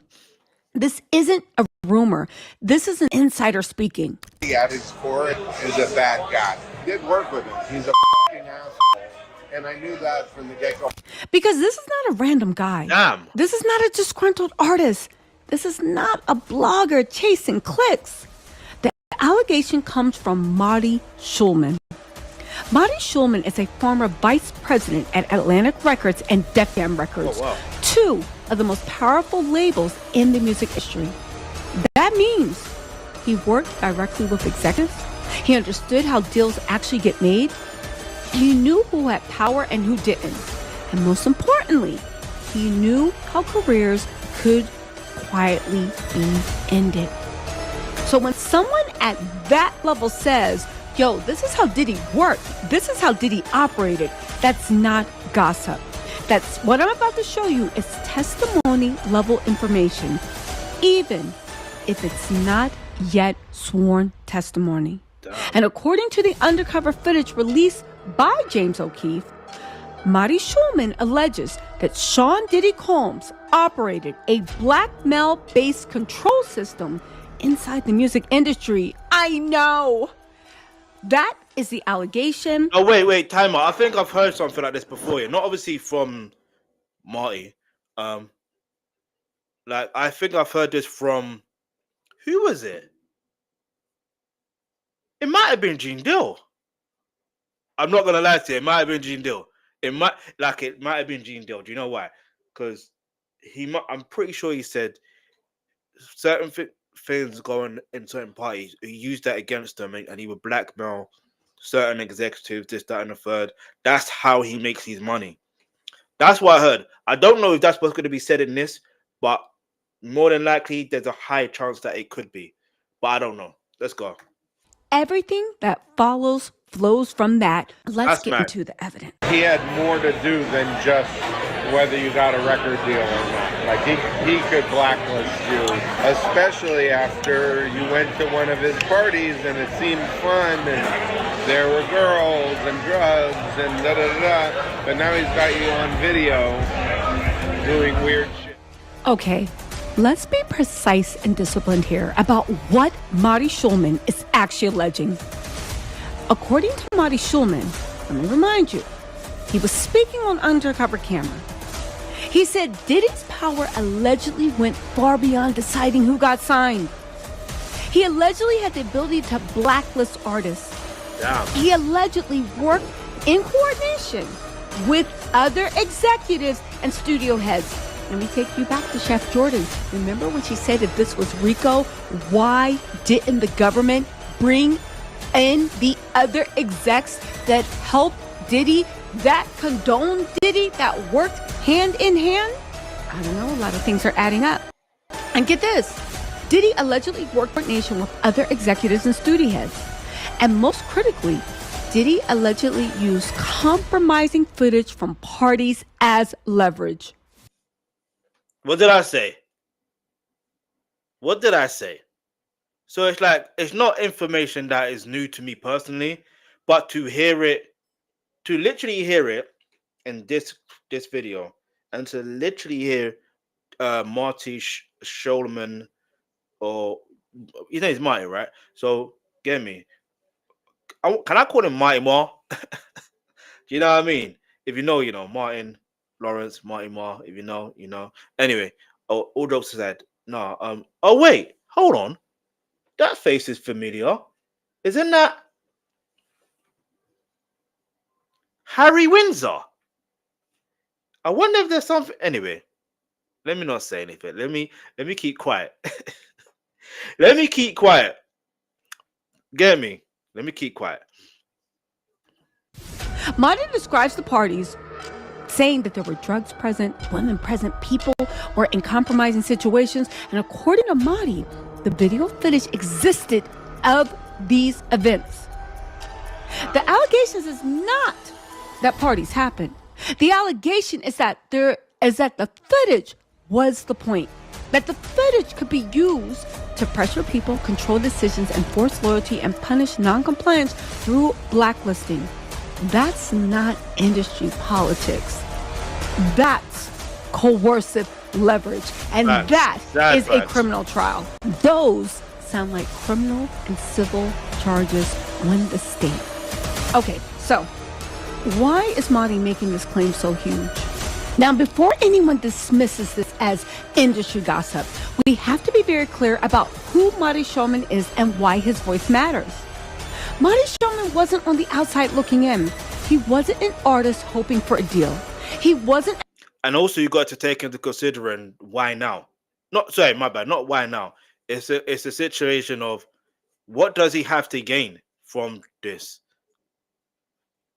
Do you understand? Because he could easily put this in. He could easily put himself in a situation where. Because think about this. This is mad information. You deep it. So has he already told? But it's magic because this is undercover cam, so it's like then it becomes a bit like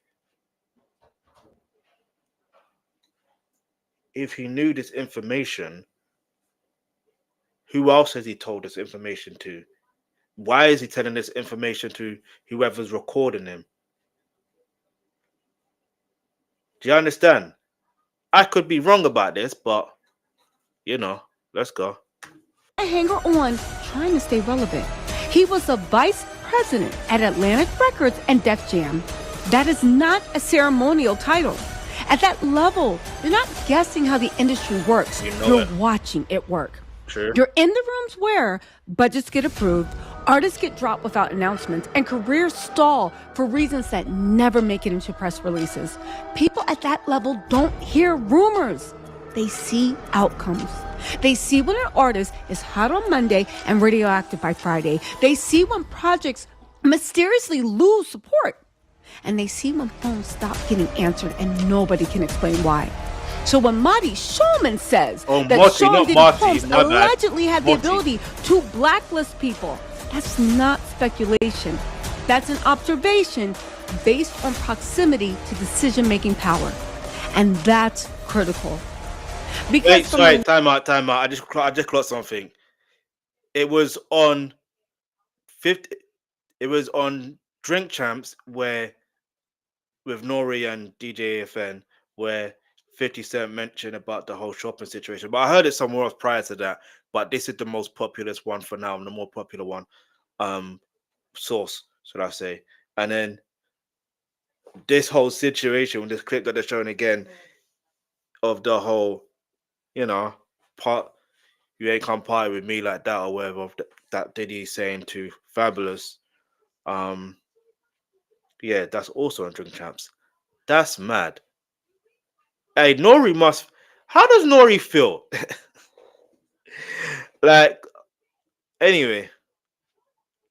Legal standpoint, credibility and access matter. Courts and investigators care deeply about whether a witness is in a position to know, whether they had direct exposure to decision makers. Knows better than be talking about the things that he does with Big Brother Puff on national television. Everything ain't for everybody. And whether their statements align with observable industry patterns. Marty wasn't describing feelings, he was describing mechanics. How pressure was applied, how silence was enforced, how power actually moved. And that's why this claim is dangerous. I just closed on the Cole Palmer celebration just now, so I'm gonna rewind that. Sorry, that threw me off guard. We'll stay on point, don't get it twisted. I just had to say it. And with observable industry patterns. Marty wasn't describing feelings, he was describing mechanics. Okay, there you go. How pressure was applied. He literally doing a Cole Palmer celebration. How and why, I don't know, because no one there looks cold.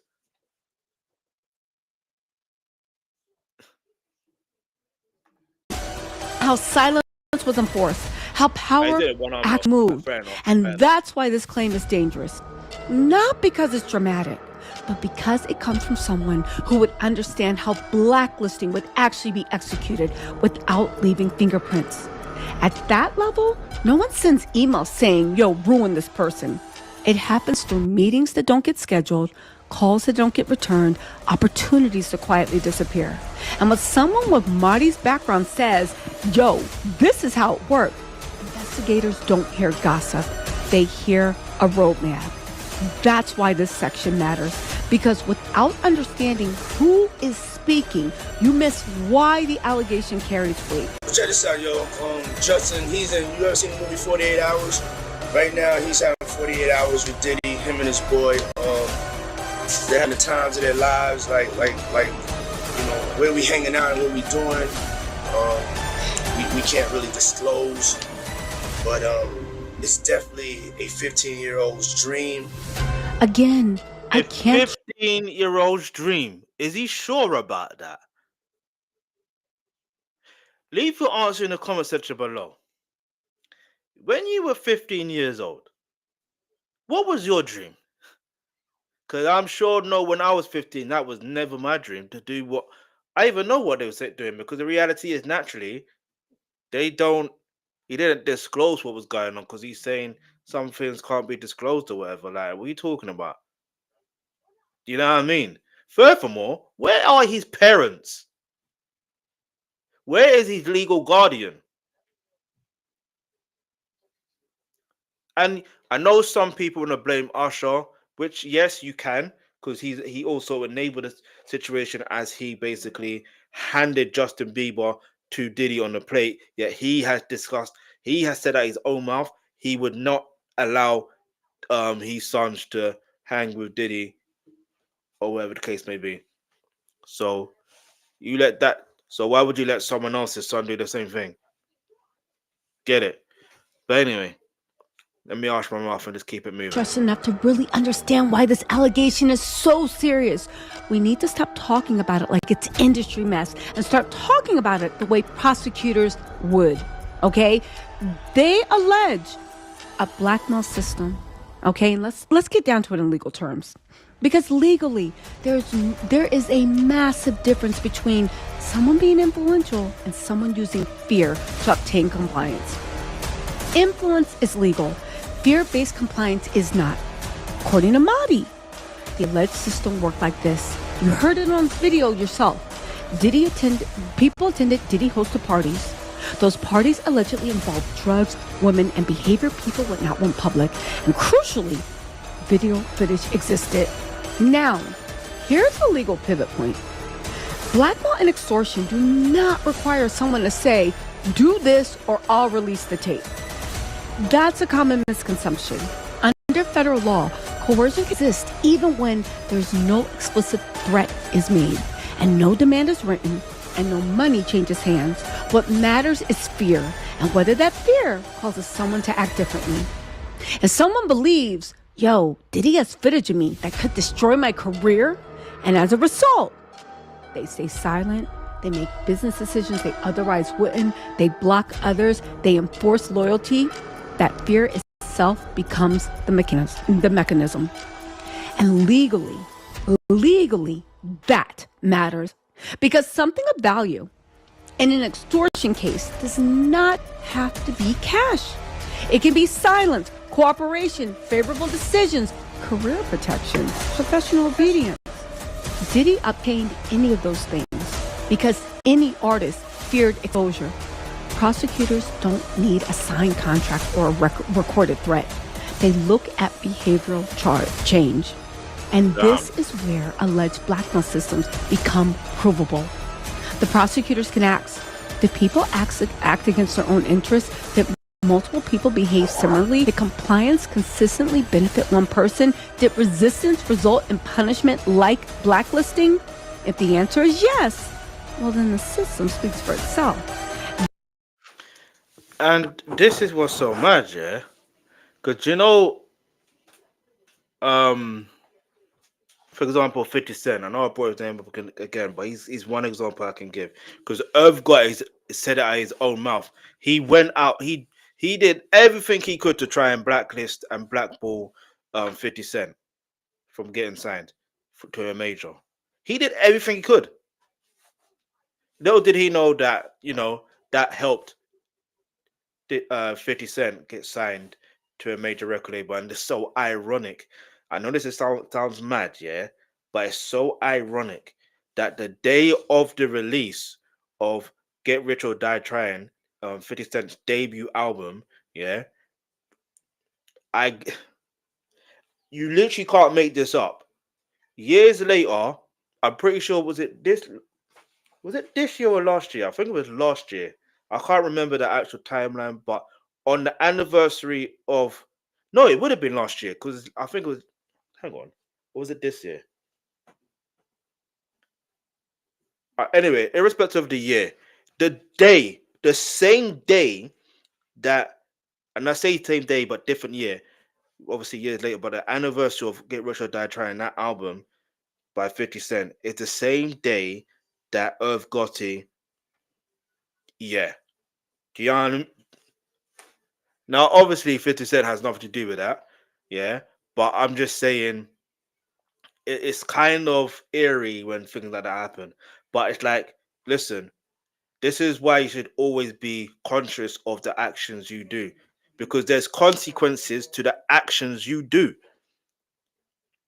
So always have like, I get it. In what's positive is one thing to another person that could be negative to another person, but at the same time, if you're actively trying to block someone's blessing, yeah, it's mad. And you got to remember, his career went downhill anyway after that. After the rise of 50 Cent, his career went downhill. Like, say what you want, because of, yeah, you could say because of the connection to do with Supreme. Like, we get into that another day for another topic, like Supreme and how that works and stuff like that. But like, or I say Supreme, the Supreme team and stuff like that. Yeah, we'll get into that another day. But like, the point I'm trying to make is, you can't try and block someone's blessing and then expect good things to happen to you. You can't. You understand? So everything that's happening to Diddy, aside from just to hear that he would blacklist people, is mad, and it makes sense. Remember what Capricorn Clark was saying? She was fearful of trying to get another job, but she couldn't get another job because she's fearing that she could be blacklisted from the industry. When you see this, now it makes sense. And then you got that juror who doesn't want to believe that juror that's a fan that doesn't want to believe Capricorn Clark. I think that she's lying. Come on, man, that she's not believable. That's why alleged blackmail doesn't need loud threats. It thrives on mutual understanding, and everyone knows what happens if they step out of line. And no one needs to say it out loud. From a legal standpoint, that's not ambiguity. That's coercion by design. And that's exactly the type of structure federal investigators, well, maybe they're trained to dismantle. And let's be blunt. Because this is where people like to play dumb. Blacklisting is not a rumor. Blacklisting is not hurt feelings. Blacklisting is not the industry is being mean. Blacklisting is how coercion gets enforced. And without enforcement, blackmail doesn't work. Now, also, I just want to add, Charlemagne, I think Charlemagne could attest to this, yeah. Charlemagne the God, who just signed a $200 million deal with iHeartRadio or Media, and that's a mad deal. I'm gonna have to react to that. That's a mad deal, you know. Man signing an NBA type of contract or an NFL type of contract. Hey, what's going on? They don't even have those type of contracts in it. Wait a minute, they do. If you convert the money properly, they kind of do. It's just that they do. I think the $200 million is like an annual thing, but if you split over time, all right, cool, whatever.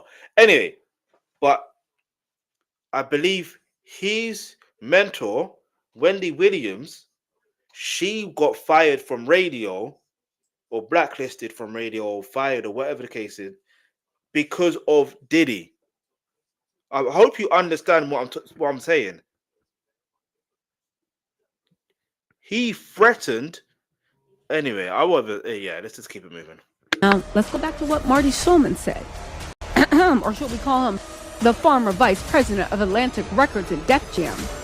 Sean Diddy Combs allegedly had the power to blacklist people inside the industry. That matters legally because blacklisting is what prosecutors call retaliation. It answers one crucial question: what happened when someone didn't comply? Because in a coercion case, the government has to show two things. One, that fear existed, and two, that the fear had consequences. Blacklisting is the consequence. Now let's talk about how blacklisting actually works, because this isn't dramatic or loud. An executive sends the email. I need Tisa Toll to just get into the details straight away, please. Like, she's just dragging it out. Like, I hear for content purposes, sometimes you have to drag out things there. Like, I get it. But please. Saying destroy their career. It's quieter than that. It looks like meetings that suddenly don't get scheduled, budgets that mysteriously disappear, features that never clear, radio that isn't feeling it anymore, and tours that lose support overnight. Is this reminding you guys of something? Yeah, remember what Cassie said he did in the trial? From the outside, it looks like bad luck. From the inside, it feels like punishment. And here's the legal significance. If multiple people experience similar professional shutdowns after similar moments of resistance involving the same central control figure, i.e. Diddy, well, prosecutors don't call that a coincidence. They call it pattern evidence. Pattern evidence is what allows the government to argue this wasn't one bad actor having a bad day. This was a system being enforced. And enforcement is everything, because fear without consequence is just anxiety. Fear consequence is coercion. If people who refuse to play along were iced out, and the people who stayed loyal stayed protected, that differential treatment becomes evidence. It shows who benefited, who suffered, and why people stay silent. This is also why blacklisting is often the hardest thing for defendants to explain away. You can argue consent, like they did with Cassie. You can argue misunderstandings, like they did with me or Capricorn Clark. You can argue exaggeration, like they did with Dawn. But it's very hard to explain why the same people keep losing opportunities, unless the system demanded obedience. And those people, their names, their faces, their roles change, but it could be they wouldn't play ball at Diddy's monster ball. That's why people are saying that prosecutors care so much about what Mahdi has to say and the blacklisting. It's not about cruelty. It's not about proof of control, which is something they had trouble proving at Diddy's other legal case. And if Mahdi Shulman is right, and if this blacklisting power was real and understood, then it becomes one of the clearest signs that the alleged blackmail system wasn't theoretical. It worked. So let's talk about the million-dollar question. Why are legal experts saying this opens the door to another RICO? This is the point where things stop being scandal and start being structural crime. Because once you move from one individual bad act to an organized system, the law changes gears, and that's where RICO comes in. A lot of people hear RICO, and they think mob bosses, street gangs, or drug cartels. That's not what RICO limited to.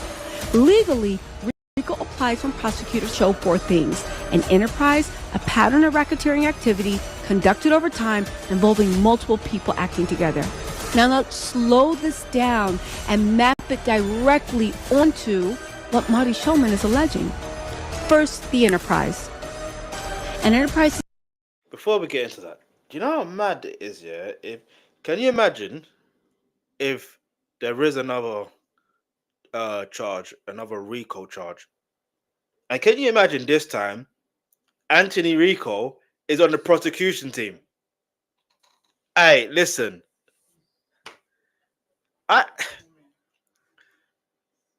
It's mad. I don't know what's going on. We can clearly tell from earlier, a few days ago we reacted to, again, it was on Tissa Tell's channel, but where Chef Jordan was at the federal building, as if she was at the federal building, or I don't even know what the building was called. I can't remember. But if she is part of building up a case, you just never know what's going to happen. And you got, again, he's involved with a lot of stuff allegedly, but if they can get him on a RICO, yeah, it's a wrap. He ain't never coming on. I don't think he's ever coming on in the first place. Even though when they gave that sentence, I still didn't think he's coming on. And I could be wrong, because, if I'm wrong, I'll admit and be like, you know what? Wrong. You know what I'm saying? But yeah, it wouldn't be surprising if he does get another RICO charge on whatever it is, because you still got witness tampering. Witness tampering, that's another thing. Then you got you got filming your legal team without their consent. Come on, man. Then you've got obviously this whole RICO charging, well, potential RICO if you're blacklisting, trying to blacklist people or had blacklisted people and it can be proven. Do you understand? And then also you got to take into mind there's also again the gun situation as well. That could also be added. There's multiple things, and if CJ Wallace and his sister want to reopen, I mean, it's technically open, but if they want to investigate the link between Diddy and their father's, Diddy and their father's unfortunate situation, they might as well do it. Do you understand? And I believe Tupac's situation has already been investigated by, what's that attorney's name again? Is it Alex Shapiro? I think he's looking into that. Do you understand? So yeah, and then plus hey, listen, Keefe D mentioning Diddy's name 77 times. Anyway, It does not have to be a company on paper. It can be a network of individuals, informal coordination, people acting together toward a shared goal. If, according to Marty, Diddy was allegedly cooperating with executives, label heads, and industry gatekeepers like Chef Jordan also alleged, right? Who all understood the leverage dynamic. That alone can satisfy the enterprise element. Hear me out. Also, I forgot to mention, I know Chef Jordan is doing a good and also a brave thing, but I have to say this, because there was something that was said that I think she was in a way trying to defend Dawn and trying to say Dawn Richard isn't a liar, but and I don't know whether it was in a case to the whole Diddy situation or it's a case of to do with Q from day 26. And I've seen a mad disturbing video that was posted. When I say it's disturbing, hey yo, if they managed to film that, and listen, what's mad is seeing who's in that video. Dawn Richards is there, and so is Cassie. And I know someone that act like, oh, Cassie's not a victim. It's in that situation. I don't know. I can't get me. I'm not a lawyer. I'm not an attorney. I'm not a psychiatrist. I'm not none of that. But for her to be in that situation, she clearly was groomed in the first place. So let's get that straight. And obviously she tried to leave on many occasions, but Diddy would do what Diddy does. Do you know what I'm saying? So you're talking about fear here. So naturally, but for her to continuously partake in doing certain things, it's mad. It is mad. Sometimes you do have to be accountable for your own actions, because get me, there's only so much time. There's only so much time you can say. Anyway, let me leave that. But the point is, seeing that video was highly disturbing. He woke up in like sweating profusely. I can't say that word properly. Man was sweating. He didn't even look like he knew where he was.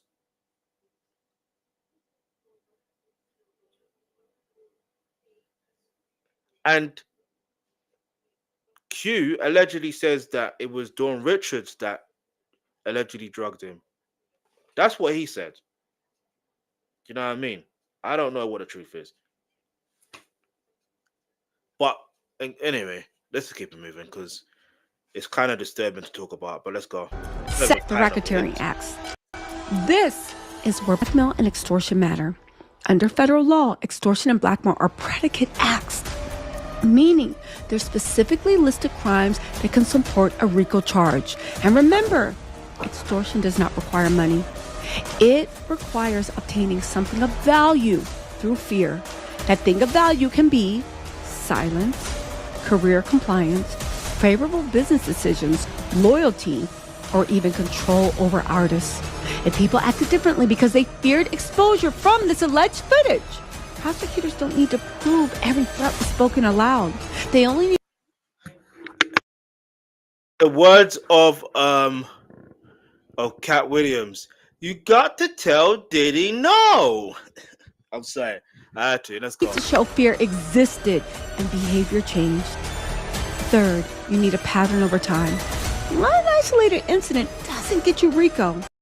A pattern does. If prosecutors can, multiple people experience similar pressure, similar consequences for noncompliance, and over years, not weeks, that satisfies the pattern requirement. This is why alleged blacklisting is so important. It shows enforcement. Fourth, the coordination. RICO doesn't require everyone to know everything. Yeah, but then it requires that people knowingly participated in a system that.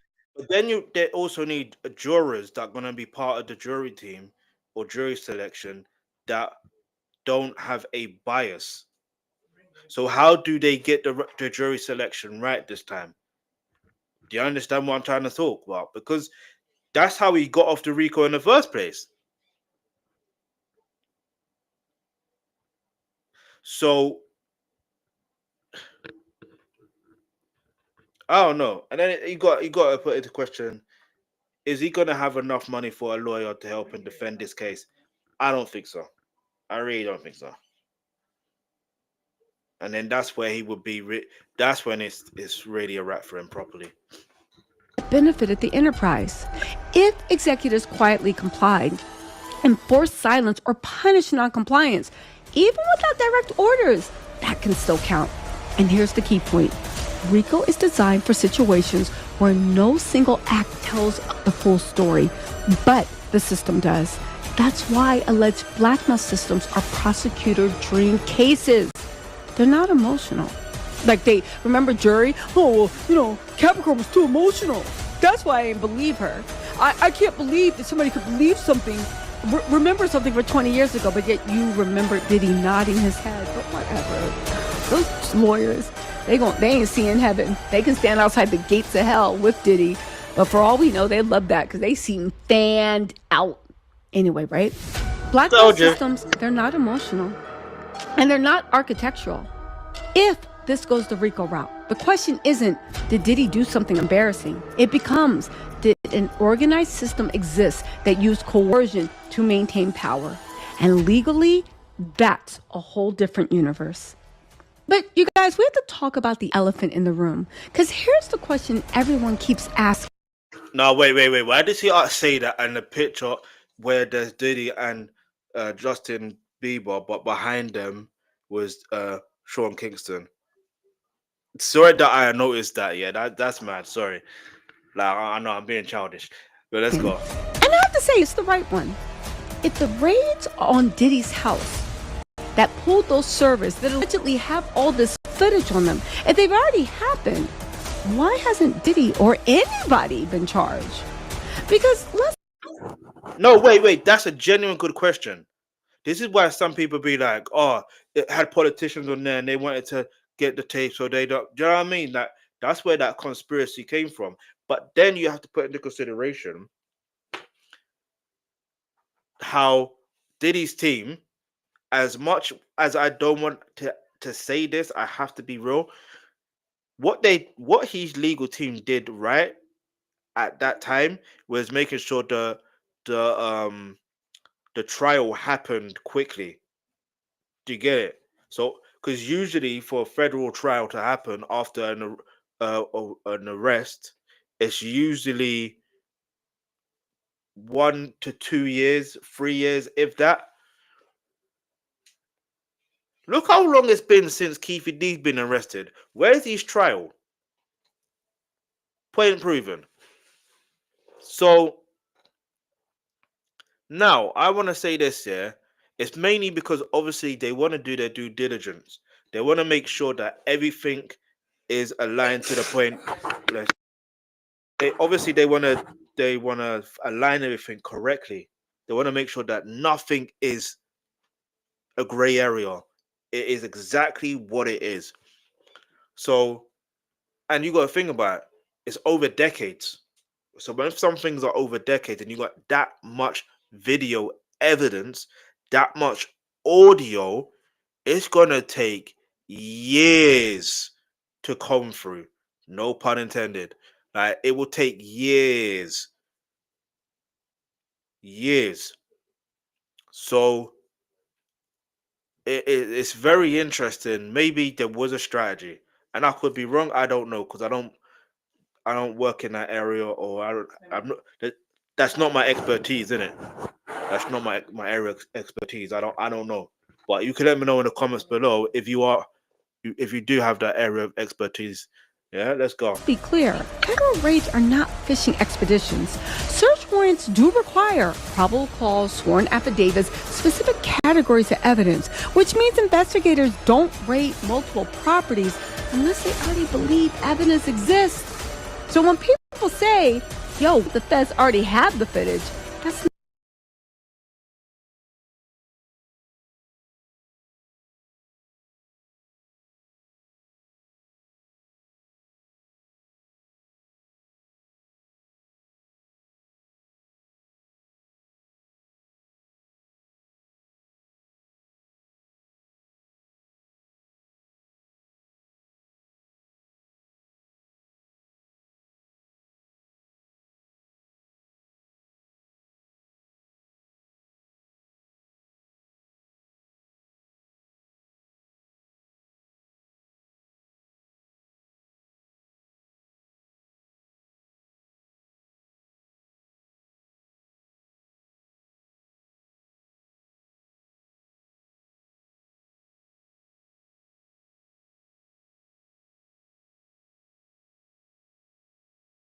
not a crazy question. It's actually the lie. I was on mute. I was on mute. Hang on. I was saying something. Let me repeat what I was saying. All right. So I was saying Beyonce, Jay-Z, Steve Stout. Don't know who this woman is. Kim Kardashian, Kanye West, Diddy, and I believe that's Cassie. Yeah, that is definitely Cassie. All right. So is Jay-Z next? Nah, I'm just joking. I'm playing. But who I believe is next is, I already done my reaction video to that. There's going to possibly a part 2, depending. And I say it's Snake Raw. But anyway, get me, Snake Raw lose 3. But no, in all seriousness, whether she's next, whoever's next, the people who are next is not to do with celebrity or anything like that. Whether you're a celebrity, whether you got money or not, whether you're famous or not, if you have done harm and evil to others, your time is up. Simple as that. Simple as that. Bounce has talked about the Great Reset. Yeah, a Great Reset is definitely happening, not just in the music or the entertainment industry, worldwide, society-wise. That there's no way to explain it. Let's go. Categories of evidence, which means investigators don't raid multiple properties unless they already believe evidence exists. So when people say, yo, what if the feds already have the footage? That's not a crazy question. It's actually the logical one. But here's where the law gets uncomfortable for people expecting instant indictments. Evidence alone is not always enough. Even if prosecutors already have video files, storage devices, backups, they still need something just as important. A cooperating witness who can explain the footage. Because video without context raises questions. Who recorded it? Who knew it was being recorded? Was it used later as leverage? Did anyone change behavior because of it? That last question is everything. Prosecutors don't just need proof that footage existed. They need proof that it was used, or at least understood to be leverage. And that usually requires people to testify. Why no one may be willing to testify? Well, that's a good question, but it begs the answer. Maybe it's nobody's been willing to testify until now. Black systems don't collapse because of evidence. They collapse because the fear reversal. For years, the alleged leverage worked because people believed Diddy still had power, exposure would end them, and silence was safer than cooperation. That last part there. Silence is better than cooperation. And do you know why? Think about it. Why is it, since the Diddy documentary, no, in fact, since the trial ended, yeah, and he got sentenced, how many celebrities came out to say anything? Not many. Now, when that documentary came out, how many celebrities came out to say something? Only a few. And those that most of the celebrities that I'm aware of that did talk are the ones that are defending Diddy, or not even just defending, they're saying something that sound like they're defending Diddy. So you do the maths. In that environment, maybe nobody talks. Not because nothing happened, but because talking costs too much. But power doesn't disappear overnight. It erodes. And when people started seeing Diddy's public isolation, the business relationships drying up, defense shifting, and insiders distancing themselves, well, baby, the calculation changes. Silence stops looking protective. Silence starts looking dangerous. And there's a timing problem. And here's why it matters. Federal cases involving coercion and conspiracy are slow on purpose. Prosecutions often wait until they identify the weakest link. Someone realizes they're exposed, or somebody wants immunity. That's usually when cases move. Let's not forget that. Remember how Mark Agnifilo rushed this case to trial because he knew that if he didn't... What was I saying? I literally was saying it. They rushed this case to trial. And it was a smart move, but not so smart in the long run. You see, there's good tactics that work. Let me give you an example, yeah? And I'm going to use sport as an example. So if you don't understand sport analysis, I don't know how to explain it any other way, yeah? So in football, yeah, I call it football. Americans, you may call it soccer, but it's called football.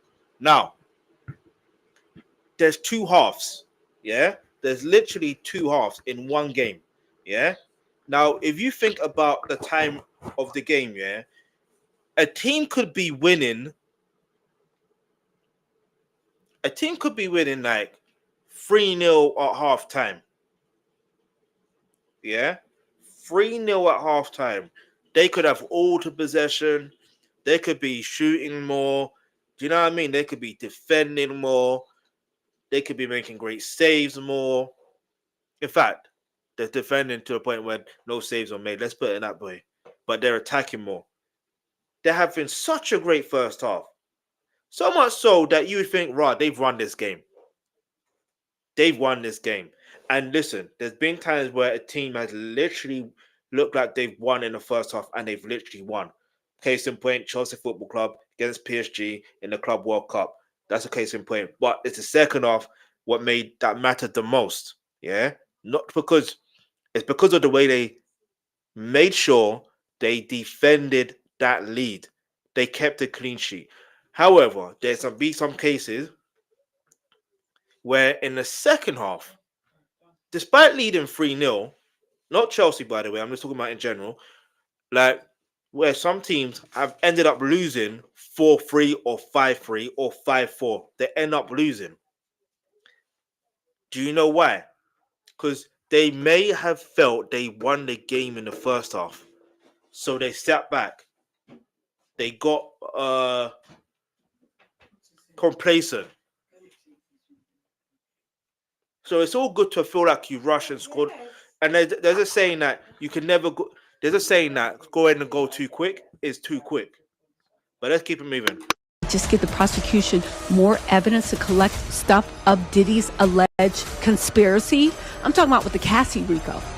Remember that? I talked about it in my lives a lot. How it was a very stunning and adept and correct legal strategy. Again, right?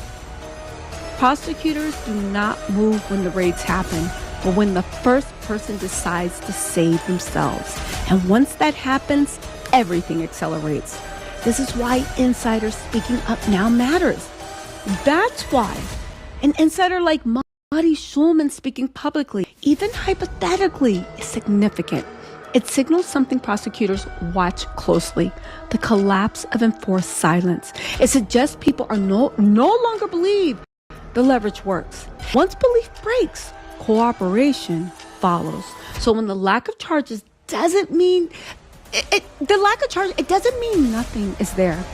It may mean prosecutors are waiting for the final piece. Someone willing to say, yes, that footage controlled him, me, her, them, us. And if that happens, Sorry, another joke loading. Hey, if you watch Snowfall, you already know this. Him, who, her, if you know, you know.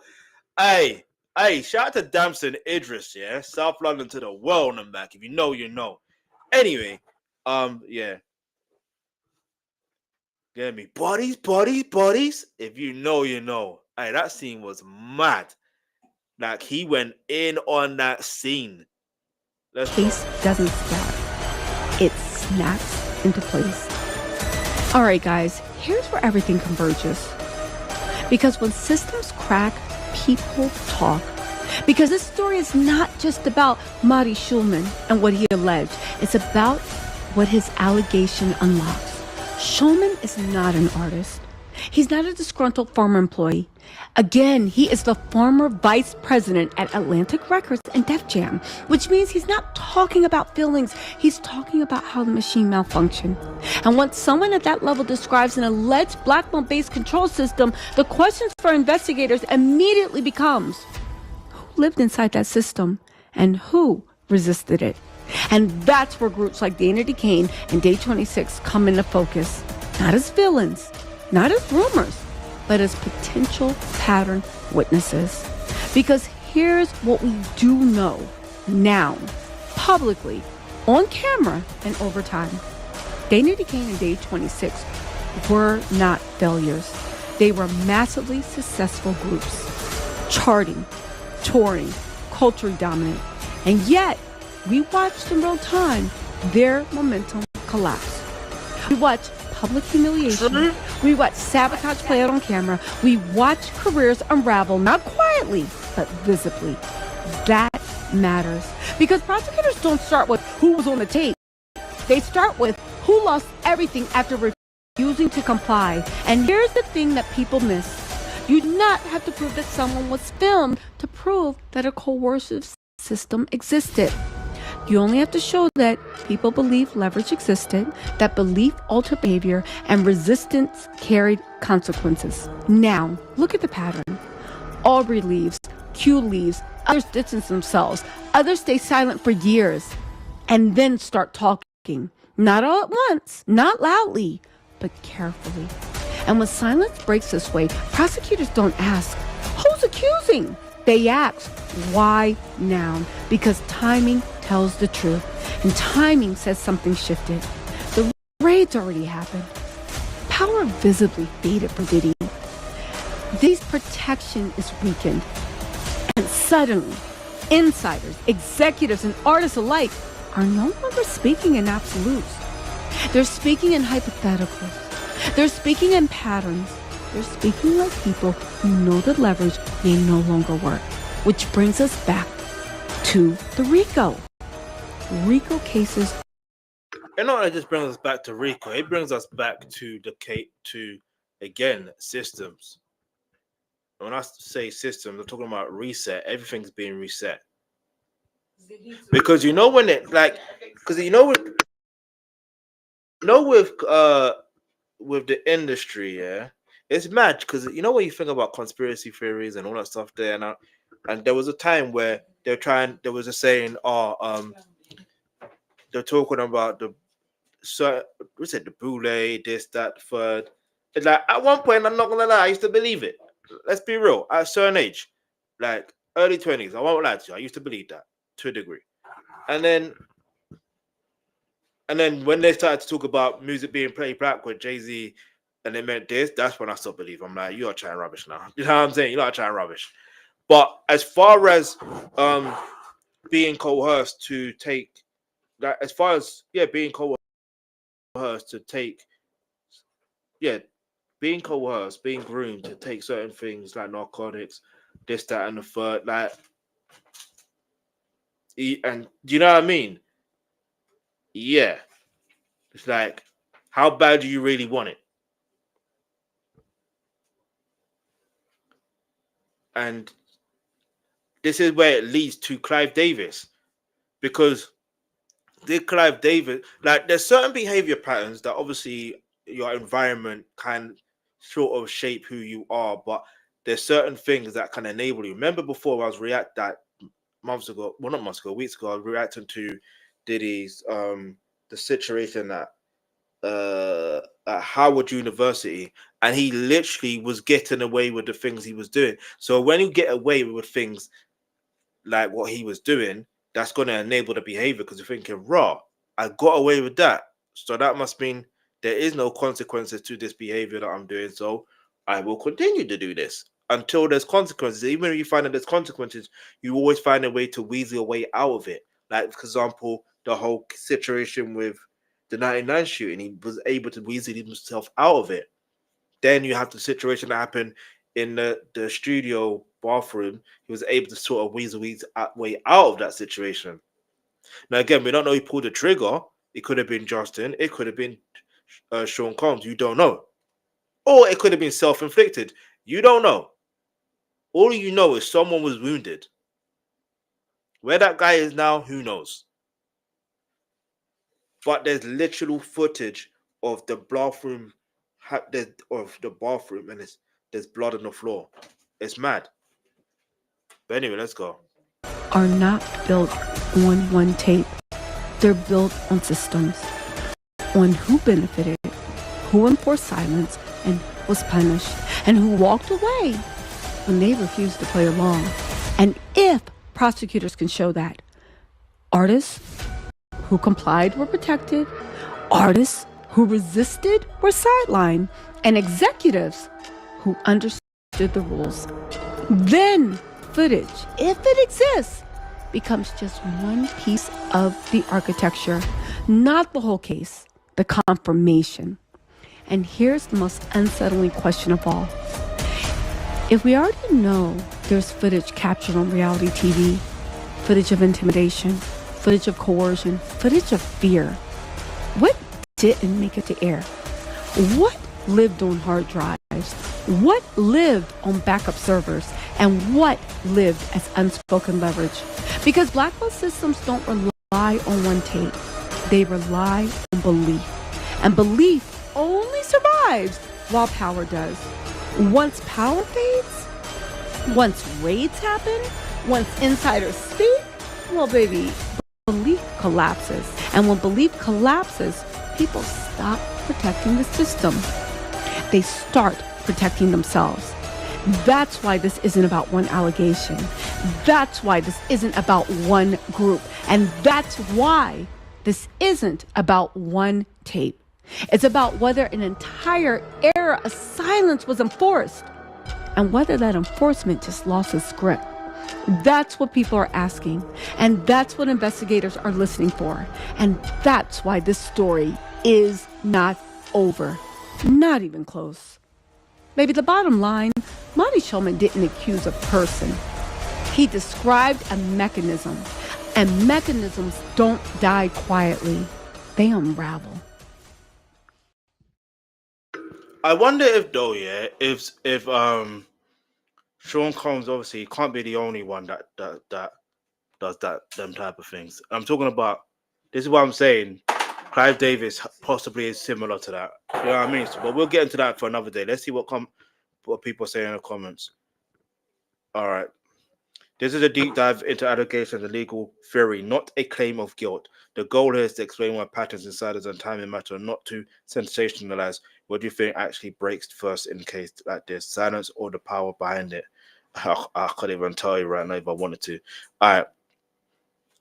Die quietly. They unravel.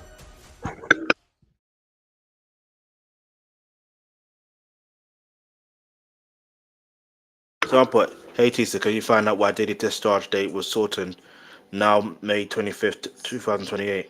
A 10-day shortening. Did he successfully appeal such aspect of his drinker charge? Is he getting some kind of day off for some drinker course is talking or what's up? I don't even know if that's true. I doubt it. Westminster Social Services operates this way. What? Wait, time out. This person's from the UK. Westminster Social Service operate this way. They're also, when you expose them, they take your kids. Hold up. Are you from UK? And can you elaborate? It's okay if you are unable to, but I'm curious.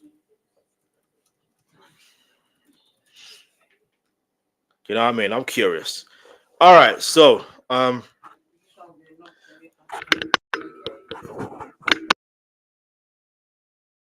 this person says the scene with him and Justin B. It said they having the time of their life that can't be told, but Justin was supposed to be there working. Like, what are you doing, bro? That's weird. I think that can go.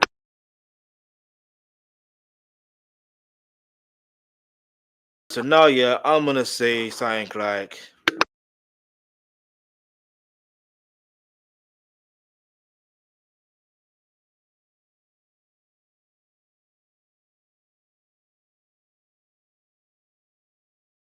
so yeah, let's see how this pans out.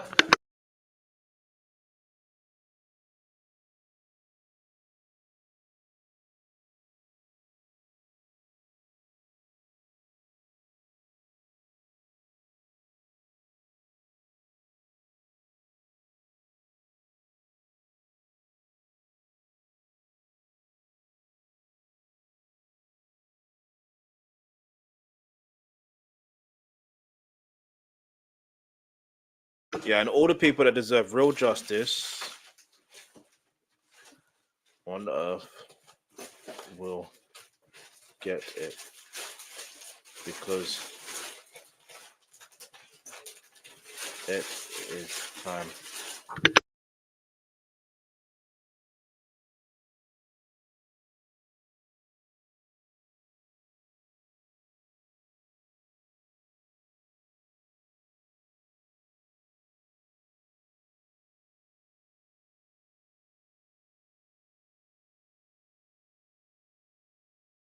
All right, so it says it's time. Clearly, Diddy is not the only one.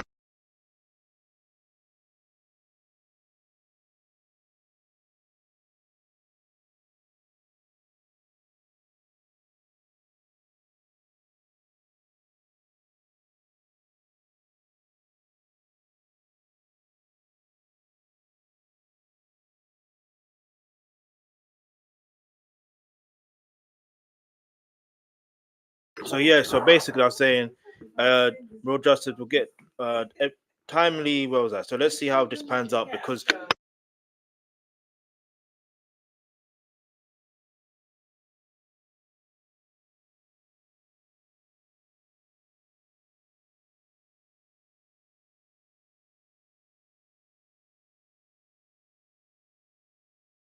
So yeah, I'm gonna put let's see how this pans out because one way or the other there is a reset happening, and all of the people who deserve real justice on the earth will get it because it's time. And clearly, Diddy is not the only one because where did he learn this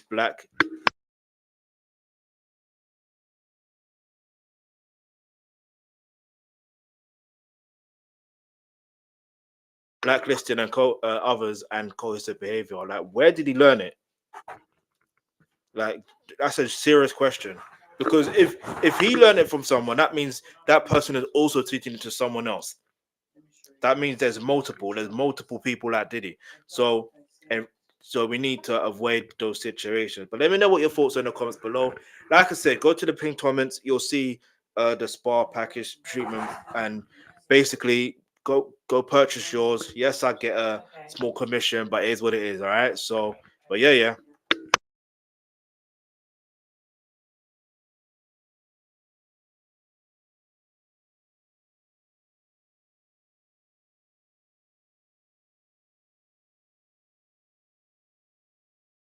But yeah, man, I appreciate everyone watching.